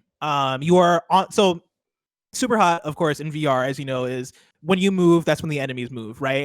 And Super Hot's basically more of a puzzle game where it is, all right, I have 2 guns in my hand, or I have like a bat and like a gun, or I have some sort of dual wield situation going on, and I am trying to figure out how to take out, let's say, 4 or 5 enemies that are in the same space as me, and as I'm moving, they then move. And so it's more you solving the puzzle of how do I beat this limited amount of enemies. Okay. Where Pistol Whip is, you are on rails. It is more akin to Beat Saber than something like Super. In fact, it is almost like a combination between Beat Saber and Super Hot. But it's more on the side of Beat Saber of you're on rails, and as you go, there are enemies that are popping out of like corners, and it is a on rail shooter. And I keep saying the word akin, but akin to something like Time Crisis, where you are going through shooting enemies. There's a lot of like dodging, because like if an enemy is out for too long, they'll then shoot you. And so you are like dodging bullets a whole bunch, which makes me curious on how well this is going to work on PSVR with that big old headset. Because let me tell you, man, there's a lot of upper body motion. There's a lot of like swaying. There's a lot of dodging. There's a lot of like you like going under things. And so the PSVR helmet being kind of bigger than the Oculus Quest plus the cable, I feel like is going to make that interesting, to say the least. But yeah, like it's Pistol Whip is awesome, like fast paced shooting. I highly recommend. Kevin, you played the trailer for it, right? As we were talking earlier, so people can see it. Yeah. Perfect. So yeah, like people know how it looks like if you're watching the video. Highly recommend the game if you haven't played it. Really, really cool. Huh. All right. Last segment for the day. Let's get into some PlayStation updates. Greg. Yeah. PS Plus games for August have been announced. Can you fucking believe this? This is awesome. So I'm pulling from Adam Michel at PlayStation Blog, who writes, an all-new multiplayer party battler and remastered blockbuster headline PS Plus for August. Hilarious multiplayer party title Fall Guys Ultimate Knockout makes its PS4 debut on August 4th, giving PS Plus members launch day access to its online competitive free-for-alls and co-op challenges. Also this month, Infinity Ward's thrilling sequel to the critically acclaimed classic Modern Warfare 2 campaign, remastered, blast on to PS4 with upgraded visuals. So yeah, we're getting Call of Duty Modern Warfare 2 and nobody cares. And Fall Guys, which is the bigger thing, right? Like that's a huge deal. Dude, if you haven't seen Fall Guys, I know you played it this weekend, right, Bless? Yeah, I played during the weekend. So E3 2019, I gave it one of my kind of funny face approved things, because it is this battle royale, goofy gang beast kind of looking game where you go through a bunch of weird little mini games to get down to one winner of who is the fall guy or whatever. And I remember playing it at E3 at the Devolver a lot and being like, holy shit, this is awesome. Giving it out and then not forgetting about it, but like, oh, I don't know how close it is. Then the ramp up here to launch has been so crazy. They had, a beta weekend this weekend that people were playing and streaming and having a great time with. And then for that to end yesterday, we record on Mondays, for that to end yesterday, and then today them come out and be like, by the way, it's coming to PlayStation Plus. Kudos in terms of marketing this game perfectly, where I think like this thing is going to fucking crush next week when it's on PlayStation Plus. Everyone will get this, everyone will play it, and I think a lot of people are going to stick around longer. I mean, like for a multiplayer game like this where you need so many people playing, it's so brilliant, and it has so many shades of Rocket League to it in terms of the launch. I know you talked about it earlier today, and the fact that you think people won't stick around as long as Rocket League, but I think this is just so brilliant. Yeah, no, I agree that I think this is brilliant. This is one of those ones where like I don't think there's been a Rocket League type PS Plus launch since Rocket League. Like I've not really seen a game come out and make the same waves. Like I know there have been like a few indie games here and there that have launched on PS Plus, but none of them have had that similar sort of reception. And I think if any game's going to do it, it'll probably be Fall Guys. I mean, because if you don't, I mean, I'm sure you remember, but just to bring it back up for everybody, like remember, Rocket League was a fucking moment in time when it launched on PlayStation Plus. Everyone was playing that game, and granted, people were playing on PC as well, but like you couldn't escape it, and people were putting up here's the shares of my goal or whatever the hell it is, and all these different things. Like for a game that is this quick, that you're in and you're out, you're running through and playing. And think of how Trivia Royale, which are you still playing Trivia Royale, by the way? No, not really. I got tired of the crashes. People burned out on that really quick, but it's the same idea of being able to jump in, get a game, like play play Persona for an hour before bed, but then do one match of Fall Guys or whatever before you actually turn in or whatever. Like, I have a feeling there's going to be it's going to be inescapable, and how long that lasts is another conversation. How long people are actually sticking it out and playing and getting competitive about it, I don't know, but I do think it's going to have a hell of a fucking launch. I think that's gonna be the biggest question, is how long are people gonna stick with it? Because from my playing of it, I thought it was great. I had an absolute blast, and like, you know, I'll talk about it again during like what games I've been playing this week. But like, it within my first 10 minutes of playing that game, legit, like I started tearing up. Like, why is this so fun? Like, I was having so much fun, and I was like, what? How? Like, why am I having such a good time with this game? And yeah, like this is the type of game that people are going to be streaming. I think this is going to be a very big game on Twitch and stuff. And you're going to have the funny, like, what do they call it when you win? I forget what they call it. Like, you know, your chicken dinner or whatever, like you're going to have those clips. You're going to have the funny, if you don't know what this game looks like, it looks a lot like, The Wall or like Human Fall Flat. Oh yeah. That's what it looks like. I'm sorry, in terms of actual gameplay and what the game looks like. In terms of what you're doing in this game, think of The Wall, think of Ninja Warrior. Yeah, like that stuff where you're getting fucked up, you're getting thrown around by physics, you're having these insane challenges. Like that lends it so well to sharing clips. I saw it all weekend long with Sancho West putting stuff up, Andy and Snowbike Mike's streaming stuff and putting up clips. Like there's so much stuff out there that'll happen where this game's going to be out and just be a good time to play.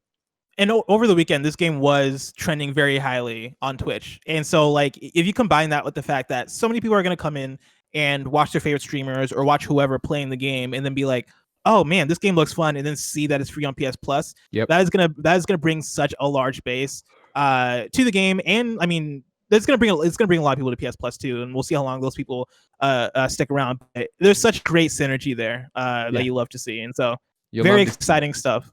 You love to see it. Don't forget, ladies and gentlemen, on kindafunny.com/PS League, the one and only Rapstar Games has Fall Guys Ultimate Knockout on his list. I didn't realize that. That's very exciting. How many points that can net you when the time comes. Also speaking of PlayStation updates, a new Ghost of Tsushima patch is coming. I'm pulling this all from Sucker Punch's website, where they write later today, and today meaning yesterday, Monday. Later today, patch 1.05 for Ghost of Tsushima will be released, bringing new combat and text options. This patch includes the following new updates. There's a new difficulty level called Lethal. They say enemy weapons are more deadly, but Jin's katana is also more deadly. Enemies are more aggressive in combat. Enemies detect you faster. There are tighter parry and dodge windows. Patch 1.05 will also include the following new options in the accessibility menu.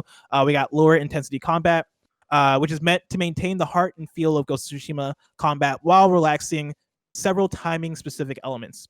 Combat is less intensive, giving you more time to react. Stealth settings are more forgiving, and enemies take longer to detect you. And then there's some text changes coming also with that patch. You have a large text option, which increases text size of subtitles, mission objectives, and interact prompts by 150% when enabled. An added option to turn speaker name off when subtitles are enabled, and then new subtitle text color options in addition to white, yellow, blue, red, green. And then patch 1.05 also includes additional bug fixes. And so that's all very exciting. The text stuff I think is very interesting, given that I think that is, I would bet money that is in direct response to seeing how Naughty Dog handled their options in Last of Us Part 2, and like text being one of those things of like, oh yeah, you can add names to the subtitles, you can remove names from the subtitles, you can change colors, you can do all these different things that are helpful for people needing it. And so that to me strikes me as something that's a direct reaction. I think that's going to speak more to how a lot more, not only first party PlayStation games handle accessibility and the different options there, but how third-party games in general, or bigger games in general, are going to be able to handle this stuff. So kudos to that. You figure Naughty Dog's really changed the narrative on that going forward and how you do it. And I think, I know there are reviews of Ghost of Tsushima's accessibility options. I haven't dove into them, but obviously there's so much more limited than what Naughty Dog had for Last of Us that you imagine. Yes, this is we should have baked a lot of that stuff in, like the colorblind mode and highlighting all that stuff. That's a little too difficult probably, but like getting in there and getting text options and increased sizes and stuff, those are stuff that you like, oh shit, we understand this better, we can do this, and you hope that going forward everybody gets that. And then for our last PlayStation update, Sony is giving away $10 credit for PS Plus. This is Jeremy Winslow at GameSpot. Having launched a decade ago in June 2010 during the PlayStation 3 era, Sony is now celebrating PlayStation Plus's 10-year anniversary by giving loyal subscribers PlayStation Store credit for free. Sony is handing out a free $10 credit to at least some PlayStation Plus subscribers. There's no need to redeem a code or do anything on your part. The credit, should you receive it, will be automatically awarded to you and will sit in your PlayStation wallet. Quote, "Thank you for choosing PlayStation Plus," the notification message from the company reads. It's unclear exactly what the requirements are to receive the free $10 credits. Some at GameSpot have received the credit while others have not. We've contacted Sony to get clarification on the matter, but those who have received it thus far seem to be people who have subscribed for years. And so pay attention to your notifications, and if you can, get that money. Get that money, get paid. Have you gotten paid, Greg? Have they? I haven't. No, I haven't seen that notification roll through for PlayStation. I've been there. I've been there from the beginning, but I wouldn't be surprised if it's lapsed at some point. So you know what I mean? Like you took your eye out. Actually, no, I would be surprised. I'm kind of anal about that. So I don't know. Maybe they just hate me. I haven't gotten either. But maybe I'm just on that list of like he's verified. Don't even bother. Kid's fine. We give him enough stuff. Hashtag. I'm checking every morning. Like, all right, where's that $10? I need to buy. What are you gonna spend it on? Some DLC probably. Okay. I don't know which DLC, but we'll see. Some DLC. Or some game that's under $10. Who knows? Ladies and gentlemen, that's the end of X's and O's, but not the end of the show. Instead, before we get to the rest of it, such as reader mail, what we've been playing, and so on, let's talk about our sponsor. This episode of PS I Love You XOXO is brought to you by youtube.com/kindoffunnygames. That's right. Maybe you're one of these podcast listeners. You're tootling around right now, going to Target, wearing your face mask, having a good time. What's that? A McDonald's? I could go for a McCafe.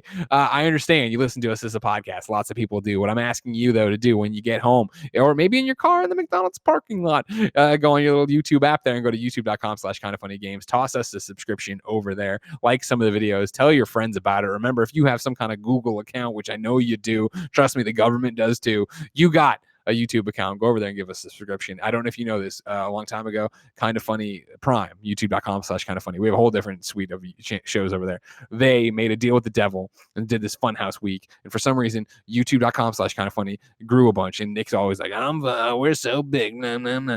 youtube.com/kindoffunnygames, we gained on them. We are less than 10K away from them now, which is the closest we've been in a while. So I need you all to go over there and shove it in Nick Scarpino's bearded face, all right? Go subscribe to youtube.com/kindoffunnygames for your old pal Greg and the King Portillo. I hit his head or his back on the fucking mic. That can't be good. There's Blessing full screen. Yeah, why do you full screen me, Kevin? No one can see that. We're in. I never know if I'm in the middle of a transition. Just assume I'm doing my job great. God. You're in the middle of a transition and you do it. What do you think I'm going to do? I do it every time. Jesus Christ. Go. Kevin, do you know what? Read your ad. Do I do the ad after the show? Yeah. No, he does it after the show. Oh, you do? Wait, it's youtube.com, so it's kind of funny. Yeah, you're right. My bad. Whatever. They're still not seeing it. I wouldn't have done it. What have you been playing? Kevin, do you know why they call it a confidence monitor? Because it gives us confidence in what we're doing. When the confidence monitor starts to freak out, I start to freak out, Kevin. I don't know what to do. I'm freaking out. Blessing, that's the smartest thing you've ever said. I want you to know that. Thank you. I appreciate it. It's a good day today. I'm awake. I'm aware. I'm hyped. Blessing, what Greg, you been playing? I've been playing Persona 5 Royal, as I've been playing for the last few months. I'm making a lot of progress. I am now like 77 hours in, I want to say. Okay. I'm in the palace that's after the Okumura Palace, which I complained about last week. So and man, that too. Good. I'm making progress, and it's a great time. I'm toward the end of that palace too, which is really exciting. And yeah, like I'm back to having a great time. There was a small moment of time there where I was like, all right, this is some bullshit, but I'm back to having a fantastic time. And so I'm playing a lot of that. And then also, like I mentioned earlier, I've been playing the Fall Guys beta that was available for PC, but I'm still going to talk about it on this show because it is a PlayStation game. Of course. You have to. Very, very fun game. I understand why you'd give it an E3 award. Like it is a blast to play. And like I said before, like it took me 10 minutes before I started tearing up because the game was so fun. Wait, do you cry at fun games or you're laughing so hard? I don't know. Like, I don't know what it was. It was just like this overwhelming emotion of like, I'm having such a good time right now. I can't remember the last time I felt this good about something. Wow. Yeah, I mean, hey, we live in unprecedented pandemic. Right I hear you. I hear you. Don't worry about it. And so yeah, I was having a blast with it. That I legit have one complaint, and it is, and to give context, right, for more context for Fall Guys, right, because it is 60 players, battle royale kind of situation. It is framed like a TV show or like a game show where you're going through different rounds, and each round is eliminating a number of players. And so the first round will eliminate like 15 players, the second round will eliminate like half the players, third round, so on and so forth. And a lot of the games are goofy stuff, like Ninja Warrior type stuff, like you said. And so, one I really like is where you're going through these different doors one at a time, and some of the doors will open if you hop through them, and others are just shut. And so basically the way it goes is it's you and 60 other people, and you're like running down this runway, and there are like 7 doors to choose from, and like 2 of them will open. And so like a bunch of people are jumping the doors and they're not opening, and then you see the 2 doors on the right that will open, and then like everybody funnels through those doors, and then like the next one is like 6 doors, and the next one after that is like 5 doors, and you're basically trying to not be like one of the bottom people that gets knocked out. Stuff like that. Really enjoyed that game. My one complaint is that there is one game that I really don't like in Fall Guys, and it is, I don't know what it's called, but it's like the Jinx game, where it's 2 teams, and basically you're in like this arena type setting, and there are one player on each team is jinxed, essentially. Like it starts off what as does one that mean? player on each team is it means that like they essentially like there's like this weird animation on them that is like, oh, they're cursed or whatever. And the whole goal of the game is to get the whole other team cursed or jinxed. And so that the way you do that is it's basically a game of tag, where the person who has the jinx on your team will touch people on the other team or grab people on the other team by pressing R2, and that'll then transfer the jinx to them. But that then means once they're jinxed, that means that they can then transfer the jinx to other people that are on your team. If that makes sense. It's a lot easier to see in action than to explain. Yeah. But basically, like it's a big old game of tag, and you're trying to stay away. You're trying to make it to the end without getting jinxed. Is the whole thing of it, and it's frustrating. One, because I feel like that usually that's gonna be like a second round game. Like usually it's the game that's in the second round. And I feel like there's so much control that's taken away from you as a player in terms of how well you're going to do or how far you're going to get. Like the first round very much feels like this game of skill, right? It is like, hey, am I good at 3D platformers? Okay, I'm going to make it through round 1. And then round 2, it almost feels like, all right, flip the coin if you're going to get through this one, which I think is kind of frustrating. Like early on, well, I guess no matter where it would be, I guess for me, it'd be kind of frustrating to have that control kind of lifted away from me. That plus there's a glitch in there right now. And I don't know if maybe not. Like, I feel like glitch is almost the wrong way to put it, but there's pretty much a bug there where if somebody is hanging from a ledge, you then can't jinx them for whatever reason, and that has become like a meta in the game. I was going to say, this sounds like anarchy that people are, the serious players are out there exploiting the hell.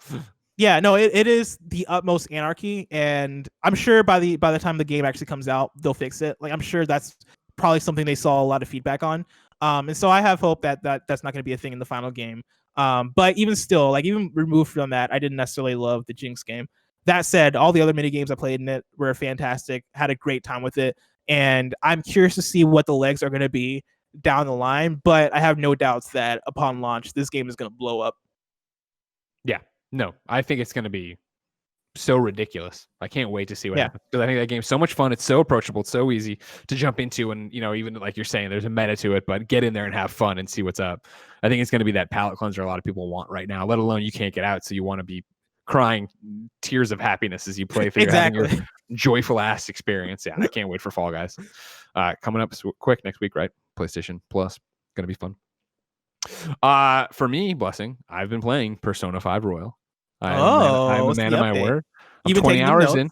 20 hours in right now. 20 hours. Still taking my notes here. Making progress. If you guys haven't heard, I started taking notes on Persona 5 Royal, so I could actually have a little journal here to keep myself motivated. I started using the tags so I could get back to where I need to be. In case what I'm doing, and what the main reason for the journal, right, is first off, I'm bad with names, and it's easier for me to remember something if I write it down. Like you can read it a million times, especially with Japanese and Japanese words being as you've seen many a time on Kind of Funny Games Daily, harder for me to pronounce and wrap my head around. If I can write it down, I'm usually easier at saying it, remembering it, and doing it. But also for the inevitable, I get sidetracked by something else. Right now, we're in this really fun, great spot, you know what I mean, where there's a quiet period here, and we have a question coming up that might actually end up being post-show, or maybe not even get on the show, period, about what we're excited about next time around, or the next big game.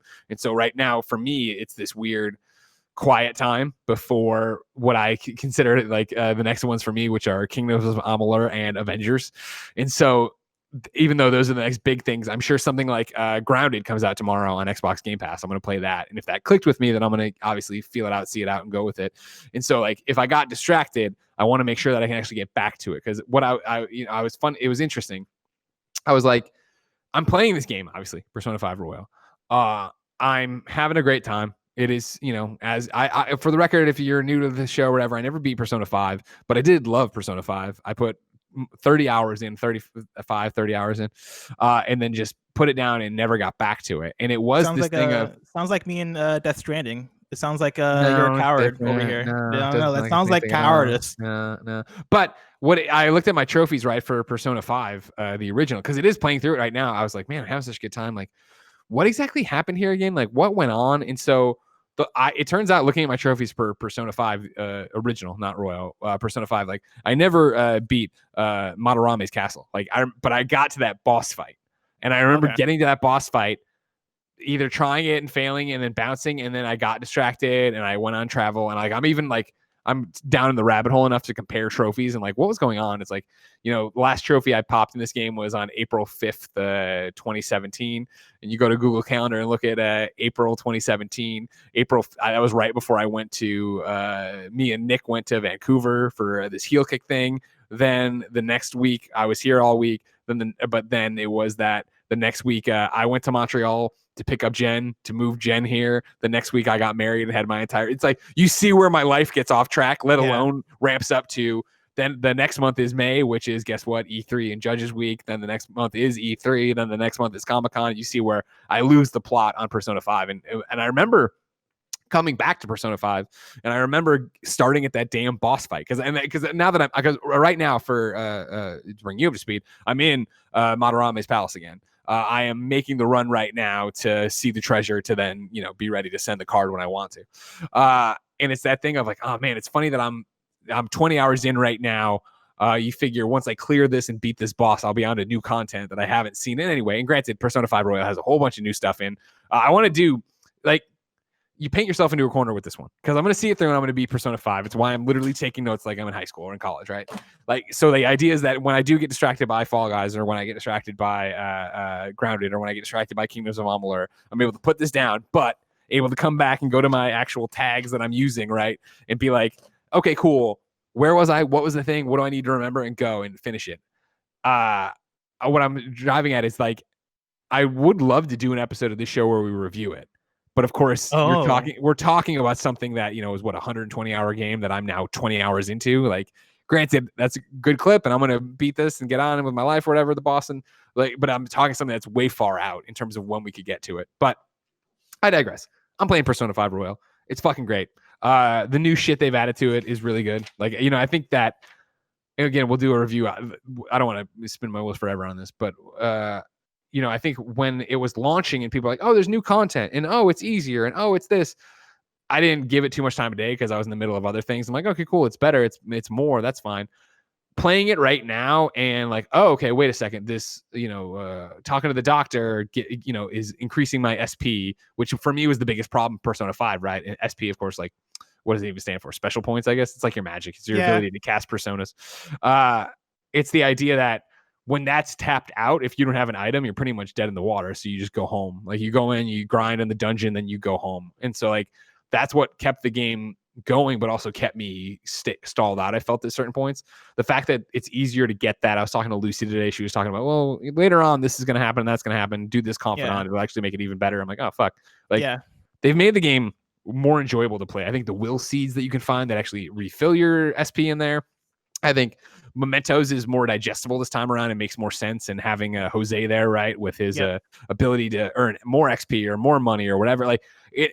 And people have talked about with the extra semester, there's less of a time crunch on you to do everything. Like I'm feeling all of that, where I feel even Persona 4 Golden, when I was reviewing back in the day, I remember feeling like I had, and this is also embargoes and everything else, but feeling like I had that gun to my head, like I need to do the most optimized thing at every point. Like I need to blah, blah, blah. Like I need to go. Even playing Persona 5, I remember they gave it to us on February 14th, Valentine's Day, which was its original release date, is when I got my code in 2017.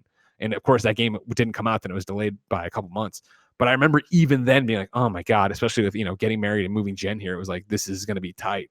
And so I think at some point when I gave up on that, I gave up on playing it at any timely fashion. Whereas this one right now, for me, and it's funny because I know this is something you echoed in the early days of this volume 2 of PS I Love You XOXO Bless, is like for quarantine right now, like it's hitting right where it's like, cool, I get in here and it's just like, I finish the school day and it's like, all right, what do I want to do? Like, you know what I mean? Is there a pressing thing? Do I just want to go try to eat this fucking burger and get my guts up? Do I want to go read this book? Do I want to go to the laundromat? Like the other games, I didn't play that way. And obviously that was for a number of reasons. But this time around, like that's the thing of talking to Goldfarb about it and talking to Luce about it. It is very much for me like, they were like, oh, you're going to platinum it? And I'm like, I looked at the PlayStationTrophies.org walkthrough for it to read just the top level stuff. And they were like, you can do it one playthrough, but you need to make sure you do. And I'm like, that's too much. I don't want to even know that. I just want to enjoy the game, and hopefully I platinum it and I do what I need to do, because the trophy list isn't bad. And I think if I'm serious about my confidant ranks, it seems like it'll be fine. But sorry, go ahead. I think the way you're playing it is an awesome way to play it, and I think the game kind of encourages you to play it like that, like you are like role playing in the truest sense of, I am this student and I'm doing my thing. And this is the thing I tweeted out last week, but I'm going to echo here. I think a very fascinating and really cool thing that Persona 5 does is it gamifies certain elements and then de-gamifies the gamified elements, if that makes sense. And so you look at things like the main objective for most of the game is live an honest student life or whatever. And that's like something that's not like that's not practical, right? Like as a video gamer, like we don't look at that and we're like, all right, press circle to live an honest student life. Like that's not a real objective, but thematically, like that feeds into the story of Persona 5 and what you're doing there. You look at between days, when you're like transitioning from one day to another, you'll see a screen that is on the meter. It'll show, or on the bottom of a load screen, it'll show a meter that is, hey, this is where your level is at for how society views the Phantom Thieves. And that's not really a thing you can interact with. Like it doesn't really measure anything that is practical in a gameplay sense, but it serves the purpose of showing where you're at in the story as far as like what the perception of the Phantom Thieves are. And like it is a non-game element that is then taken and gamified in a way that is digestible for us as a player. On the flip side, there are things like, all right, getting up the guts level, or getting up the proficiency, or getting up your knowledge, right? And they don't really tell you how far you are in those. Like there's like the basic chart that is like, it is like, you can go up to level 5 on each of them. But like aside from that, as you're leveling them up, there's not a meter, there's not like anything that'll tell you exactly where you're at. And so you just got to guess and be like, all right, this could be the time. No, man, I'm still at level 3 guts. And you can actually, and this is the thing that I learned. I don't know if this is new to Persona 5 Royal or if this is in the original Persona 5, but I learned this probably hour 60 of playing Persona 5 Royal of I can go into the bathroom, and if I say, hey, I'm going into the bath, and this is that LeBlanc cafe, if I go into the bathroom, if I say I'm going in there to think, that'll then tell you like, all right, cool, I think I am this close to guts. I think I am this close to proficiency. Oh, I didn't know that. Yeah, and like that, so many of the mechanics and so many of the systems in the game are linked to like things that you wouldn't even think, like things you do out in the world and like ways you interact with the world that you don't really think on like a gameplay level, which I think is so interesting and fascinating, but also really cool and really, I think, works for me in terms of this being a game that is half about going into dungeons and killing monsters and doing the dungeon crawling thing, but then the other half being, all right, how do I live this visual novel, and how do I like live a student life and hang out with my friends, and like the way I level up my friend relationships then feeds into the dungeons. Like they built such a synergy with these different elements within the game that I think work on such a unique but cool level. Yeah, and so I'm really digging it. I think it does what I love about Persona, which is give you interesting relationships and let you explore them. And I think right now, again, not having the gun to my head and wanting to write down, because this is like obviously a new experience for me, because I'm not writing notes down to review it. I'm writing notes down to remember it and kind of journaling, where I'm like leaving notes to myself that'll be funny to look back on. Maybe I put them up later, but who's calling this person? What is he? He knows more than he's saying. I'm doing that kind of stuff in here and describing systems. It's just calm and easy right now, right? And it's this fun thing, and like they're doing such a good job of peppering in those questions that I know I could look up online or whatever to go look into. But like, there's the conversation with like the airsoft guy of like the bag, and you can't really question him on the bag until you get your guts up. And it's like that's a cool way of motivating me to go get my guts up and like worry about this thing. Awesome. Yeah, it's great. I'm excited to talk more about it for the next 14 years, I'm sure. I'm so excited for you to go through this game. This is hype. Let's hope it sticks. You know what I mean? I hope I can make it through this time. Fingers crossed. Outside of that, Taylor Swift dropped a new album called Folklore. You might have heard of it. Me and Belinda Garcia have been talking a lot about it. Did she drop it on PlayStation? No, but she dropped it on a night that I had a few to drink. And what I did is I put on Folklore and then went after a bunch of cheap platinums. I did of course, Radalika Games being very good to me. Of course, they hit me up. If you don't know Radalika, they're the developer or the publisher who's like, guess what? People like trophies. And so we'll just put out games with the easy trophy list that you can get them all in. And then they put out like One Night Stand. I think it's legitimately a great game. You played Blind Men and enjoyed it on this very show. Yeah. But both those have easy trophy lists. You can go in and do it. And some of them now with these visual novels are ridiculously easy. So I went in and knocked out Strawberry Vinegar, Blind Men, and Syrup, the Ultimate Suite. That's that. So I went in and knocked those games out. Where I just played them over. Now, how did you play Blind Men? Did you do the fast forward thing? So it 100%. All of these games, of course, ladies and gentlemen, are visual novels where you have very limited amounts of choices. So you, of course, go to PlayStationTrophies.org. You type in the name of the game you want to go after. You go to the forum. They have the trophy guide there that couldn't tell you a goddamn thing that happens in any of these games. Because all I did, blessing, was put on Taylor Swift, the new album, and then fast forwards, ultimate text speed, ultimate no transitions, all that jazz, and hit the button. It goes, brrr, and then you look at the little guide. It says, to do option number 1. You do that. Do option number 3. All right. To be clear, in Blind Men, there are maybe like 4 options, I think, in that game to choose from. Yeah. It goes nice. So yeah, I was able to do that, and I picked up the platinum. Like I said, I picked up the platinum on Syrup and the Ultimate Suite. That was on Vita. Then I got Syrup and the Ultimate Suite on PlayStation 4 North American. Then I got Syrup and the Ultimate Suite on PlayStation 4 European. Then I got Blind Men North American on PS4. Then I got Blind Men EU on PlayStation 4. Then I got Strawberry Vinegar on PlayStation 4.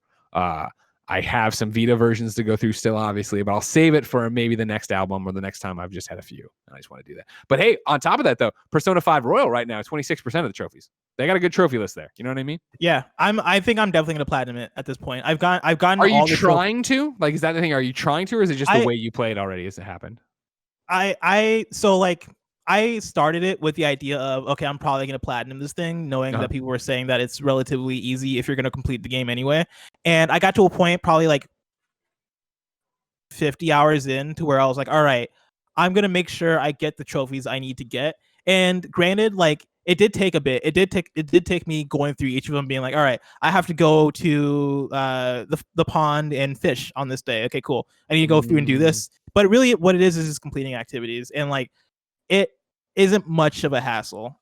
I don't think it's a hassle. It's just like I'm in a weird spot with it where I want to platinum it for sure, but I don't want to gamify it to that point. Like, I don't want to have a note. I don't want to have the trophy list or the PlayStation Trophies.org roadmap next to me open. You know what I mean? I don't want to have to do that and worry about it. I think I got to let it go because I want to enjoy it the way I've been enjoying it. Gotcha. I don't want to fuck it up, bless. You know what I mean? I feel you. Thanks, buddy. The thing I will say is that I think the trophy list is good in the sense that the main trophies are basically asking you to interact with the features that are exclusive to Persona 5 Royal that weren't in the original Persona 5. And so like it's things like there's a maid cafe in Persona 5 Royal, and there's things like, all right, order from the special menu from the maid cafe, and that takes you like 2 to 3 days to do, because you had to go there like three times to get the special menu. It's stuff like that you might end up doing.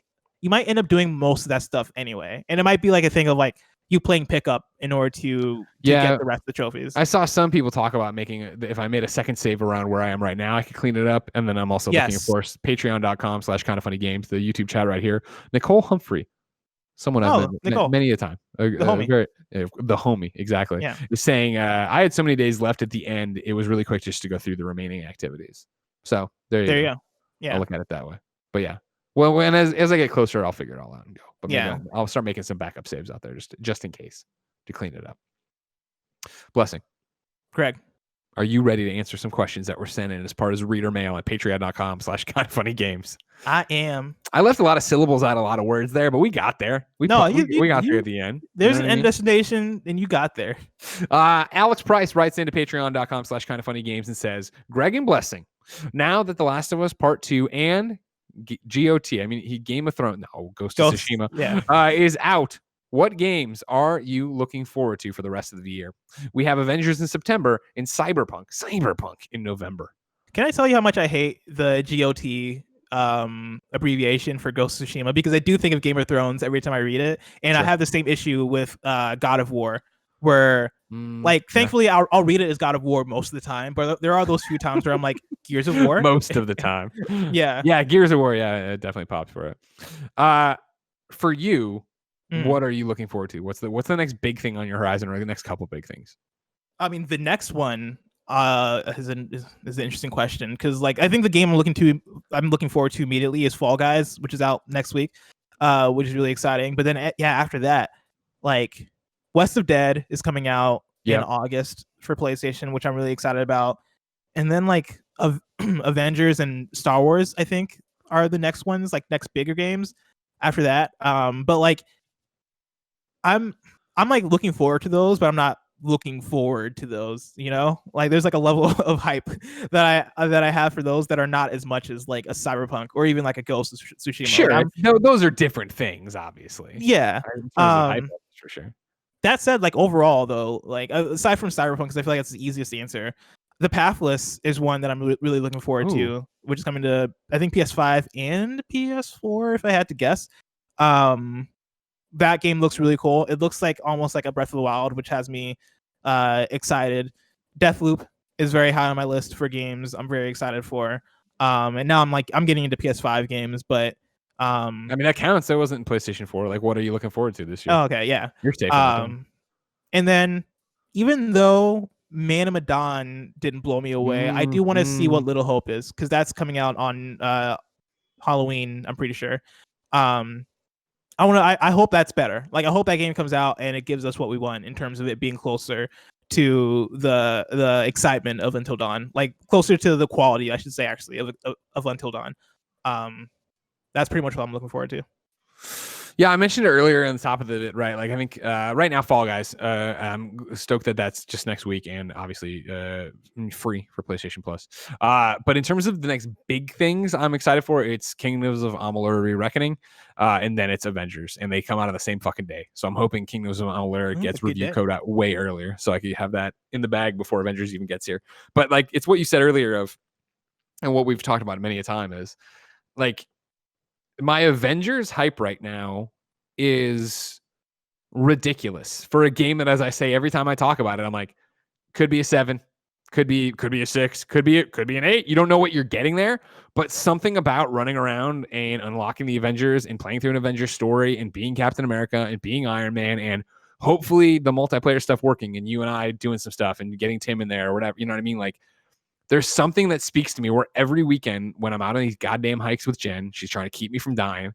When I start drifting off in my mind, the first game I drift to is like, it's going to be fun to play the Avengers. And I hope it is. God, I hope we have another War Table Wednesday, tomorrow, if you're watching this on YouTube, that we'll be live reacting to twitch.tv/kindoffunnygames and on later on youtube.com/kindoffunnygames. Like, I hope that game is fucking awesome. I hope it's just good. Like, it's the same thing this weekend where it's like, I'm playing Persona. That's great, and I'm having a good time. But it is like if Marvel Heroes still existed, I'd play Marvel Heroes. And I like Marvel Ultimate Alliance a lot on Switch, but it's not the same. And I don't know if this will be either. Like, I don't know if this is going to fill that gap, but I do love the idea of there's something masochistic about me, I guess, but it's what all gamers are, and to some extent, where I'm going to be like, I'm going to main cap, but then I'm going to have a backup of Iron Man. But then inevitably we're going to get in this situation where sounds so exciting. I join a team and it's like those are already taken. It's like then it's going to be Thor, and it's going to be like, well, if I have all these people, I'm going to have them all at top level. You know what I mean? I'm going to have to go unlock all these things and do all these different missions. And like maybe we get it and it's complete trash. I'm like, fuck, this sucks. Like beta is coming to play on this week in August on the weekends. Like I'm going to be fucking in there to see if this is worth the hype I have in my. And again, not hype that I'm like, this is going to be a 10 out of 10. Hype that I'm like, fuck, I just want to play it. I just want to unlock the costumes. I just want to, run around and put on stupid blasters and screw around. But that's where I'm at with that one. Kingdoms of Amalur, because that's just a great game. And then as you look far beyond that, it's all Miles Morales, baby. Like, I cannot fucking wait. Halo looks cool and I want to play it. Obviously, Cyberpunk is Cyberpunk. Like I've been stoked about that since they announced it. But a fucking new Spider-Man game on PlayStation 5 is Miles Morales. Like, fuck yeah, let's go. I'm super excited for that. And also shout out to Bugsnax. I'm excited for Bugsnax. Like, unironically, excited for Bugsnax. And Greg, I actually have a question for you. Lay it on me. Do you recall Twin Mirror from Don't Nod? I do recall Twin Mirror from Don't Nod. When do you think we get that game? Because they have it's slated as a 2020 game. I don't think there might be an exact date that I missed, but I don't think there's an exact date. Like, I think it is just 2020 for now. Okay. Hold on. Although there was a recent trailer. Maybe they dropped a date in there. Maybe there were previews too recently. Were there previews? Yeah. Was I not on the press list? Don't Nod. Are you very excited about it? Yeah, I'm all about Twin Mirror. Because the thing is, and I'm probably the only person in the world that would say these words in an exciting way.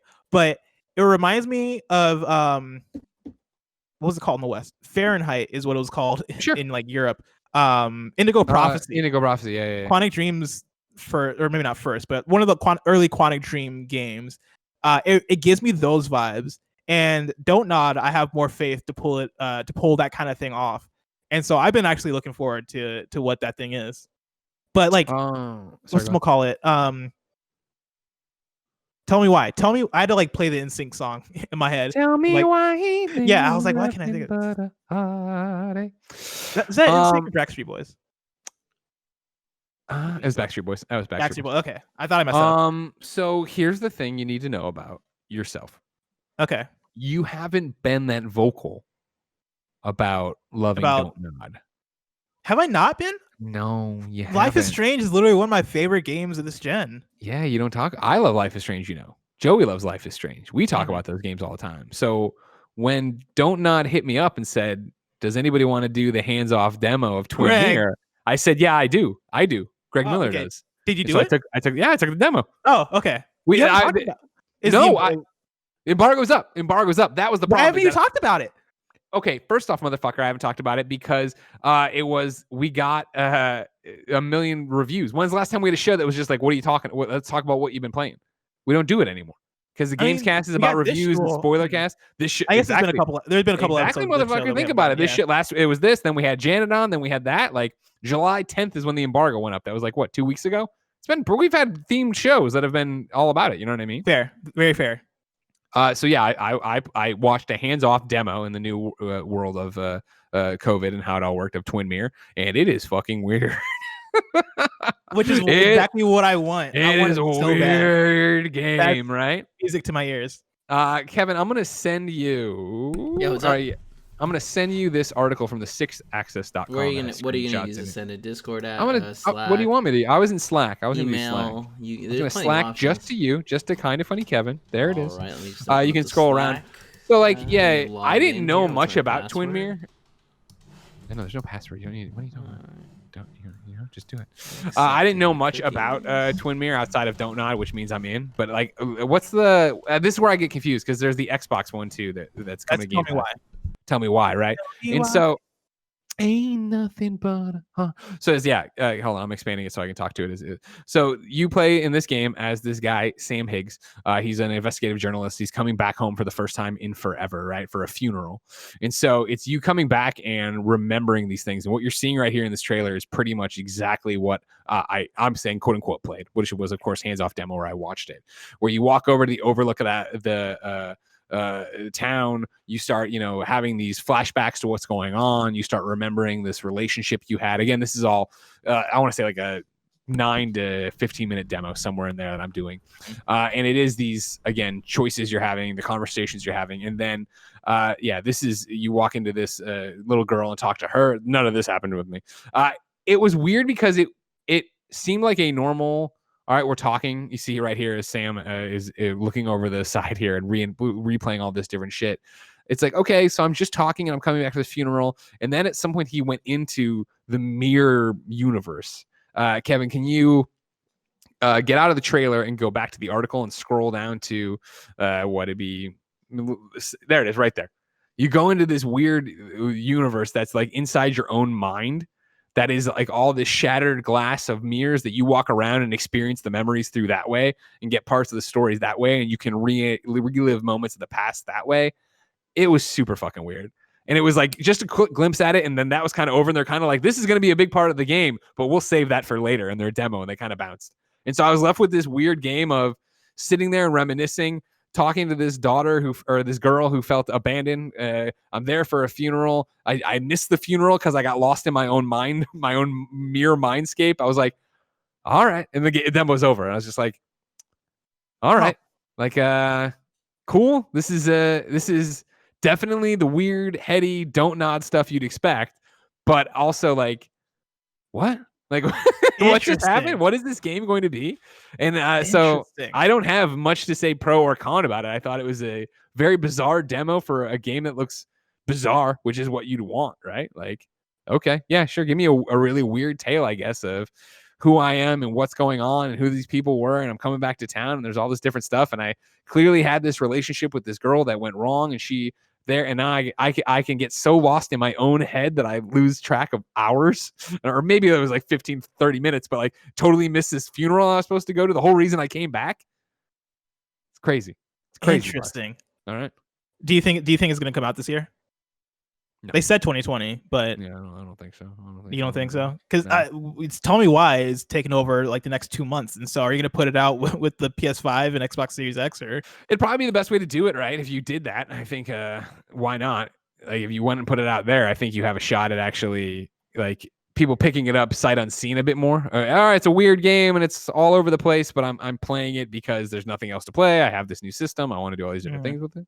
I'm looking back. Yeah, my thing didn't end with. Yeah, even this the 6accessagain.com that we're reading from ends their preview, which was by Stefan L. It's supposed to still arrive later this year is what they have, but yeah, I bet that game gets pushed to spring, because I think now my thing about it. Sorry, go on. Like, well, right now with spring, like there's not really much coming out in spring. Like not much is like Far Cry and Hitman 3 are like the 2 games I can think of that are spring games right now. And so if you can get Twin Mirror out of the busy fall and put that in like a February, that game might thrive around that time if there's nothing else coming out. And I think for me, playing the game, or again, playing in air quotes because I didn't actually play it, but watching it and having it be, I thought, so fragmented and not seem like a complete thing yet. I just don't think it's gonna be ready either for this year. That would make sense too. Yeah. But yeah, sorry about that. I didn't realize that was one of your jams. I would have gotten you on there. I would have gotten you. No, it's fine. I mean, hearing you talk about it, it works just as well for me, especially if you didn't get to play it. And so. Yeah. Exactly. Yeah, I think in the trailer shows obviously a lot from it stuff. So we'll see. But yeah, who knows what that one's going to shape up to actually be like. But it left me. I'm more interested in Tell Me Why. Now, granted, yeah, is it apples to oranges? Probably. Tell Me Why has had a couple different showings. We know the base of it. Like the story seems easier to wrap your head around looking at it. Whereas Twin Mirror, seeing him driving to town and having like the conversations in his head, and then he's talking. Like, we're getting a flashback to this thing. Then we're in the weird mirror universe where there's mirror people that suddenly become real people. Like, all right. It honestly feels like Don't Nod. We're like, all right, we got Life is Strange, and like, what if we took Life is Strange and then took the 2 most extreme elements of it and made 2 different games? We're gonna make the weirdo, or like the weird, different world, like you have superpowers kind of thing, and then we're gonna make like this cool tale of a family and their coming of age kind of thing, and we're just gonna make two different, like it very much strikes me as that, which is interesting.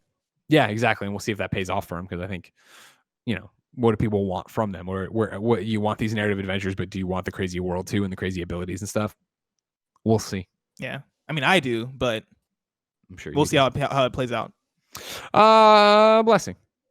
Correct. We ask people who watch us and go to patreon.com/kindoffunnygames, of course, to be part of the show. Get the show ad free. Get it with the post show we'll do after this, but also give us their PSN names so we can look through their trophies and be complete snoops. Today, the nanobiologist wrote in why he should be looked at. He gave no reason. He just gave the nanobiologist a name we know well as somebody who does a lot of great work on You're Wrong over on Kind of Funny Games Daily.